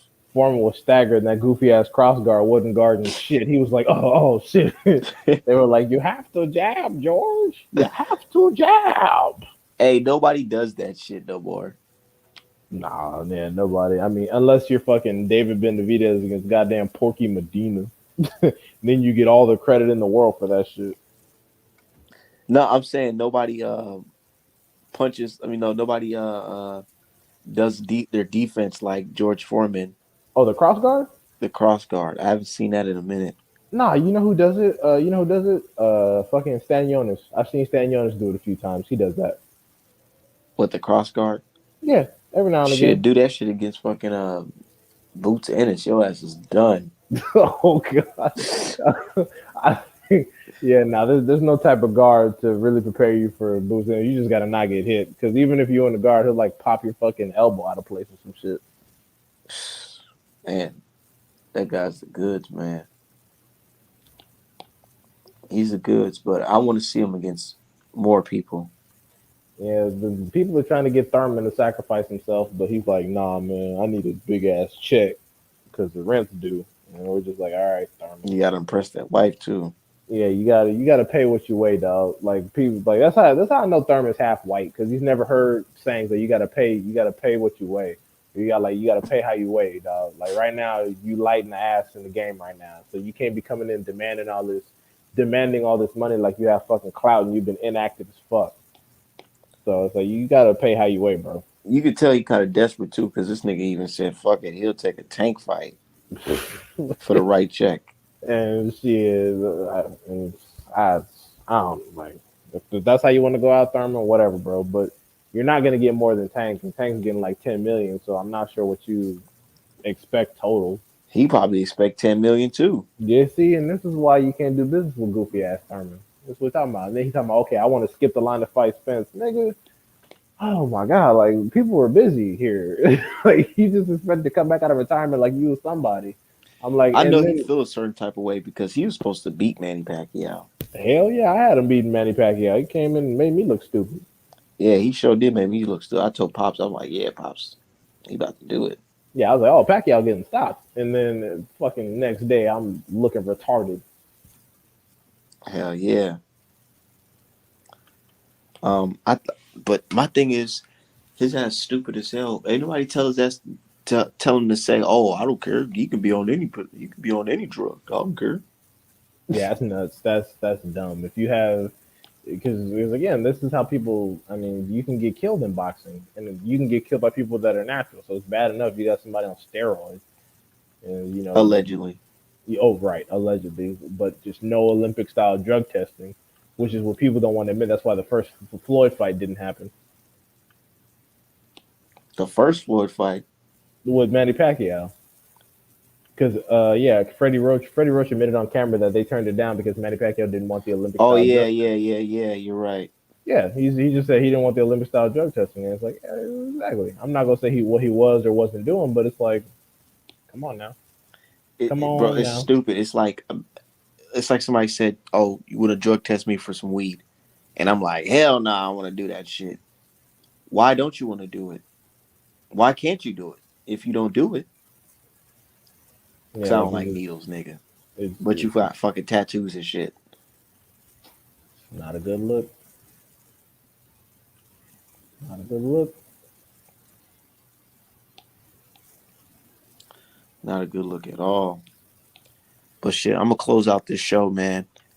I just been cooking up, drawing this fucking Terrence Crawford art. Hell yeah. Y'all have a good one. Thanks for having me up. Yep, no Thank you. problem. Yep. Have a good night. See y'all later.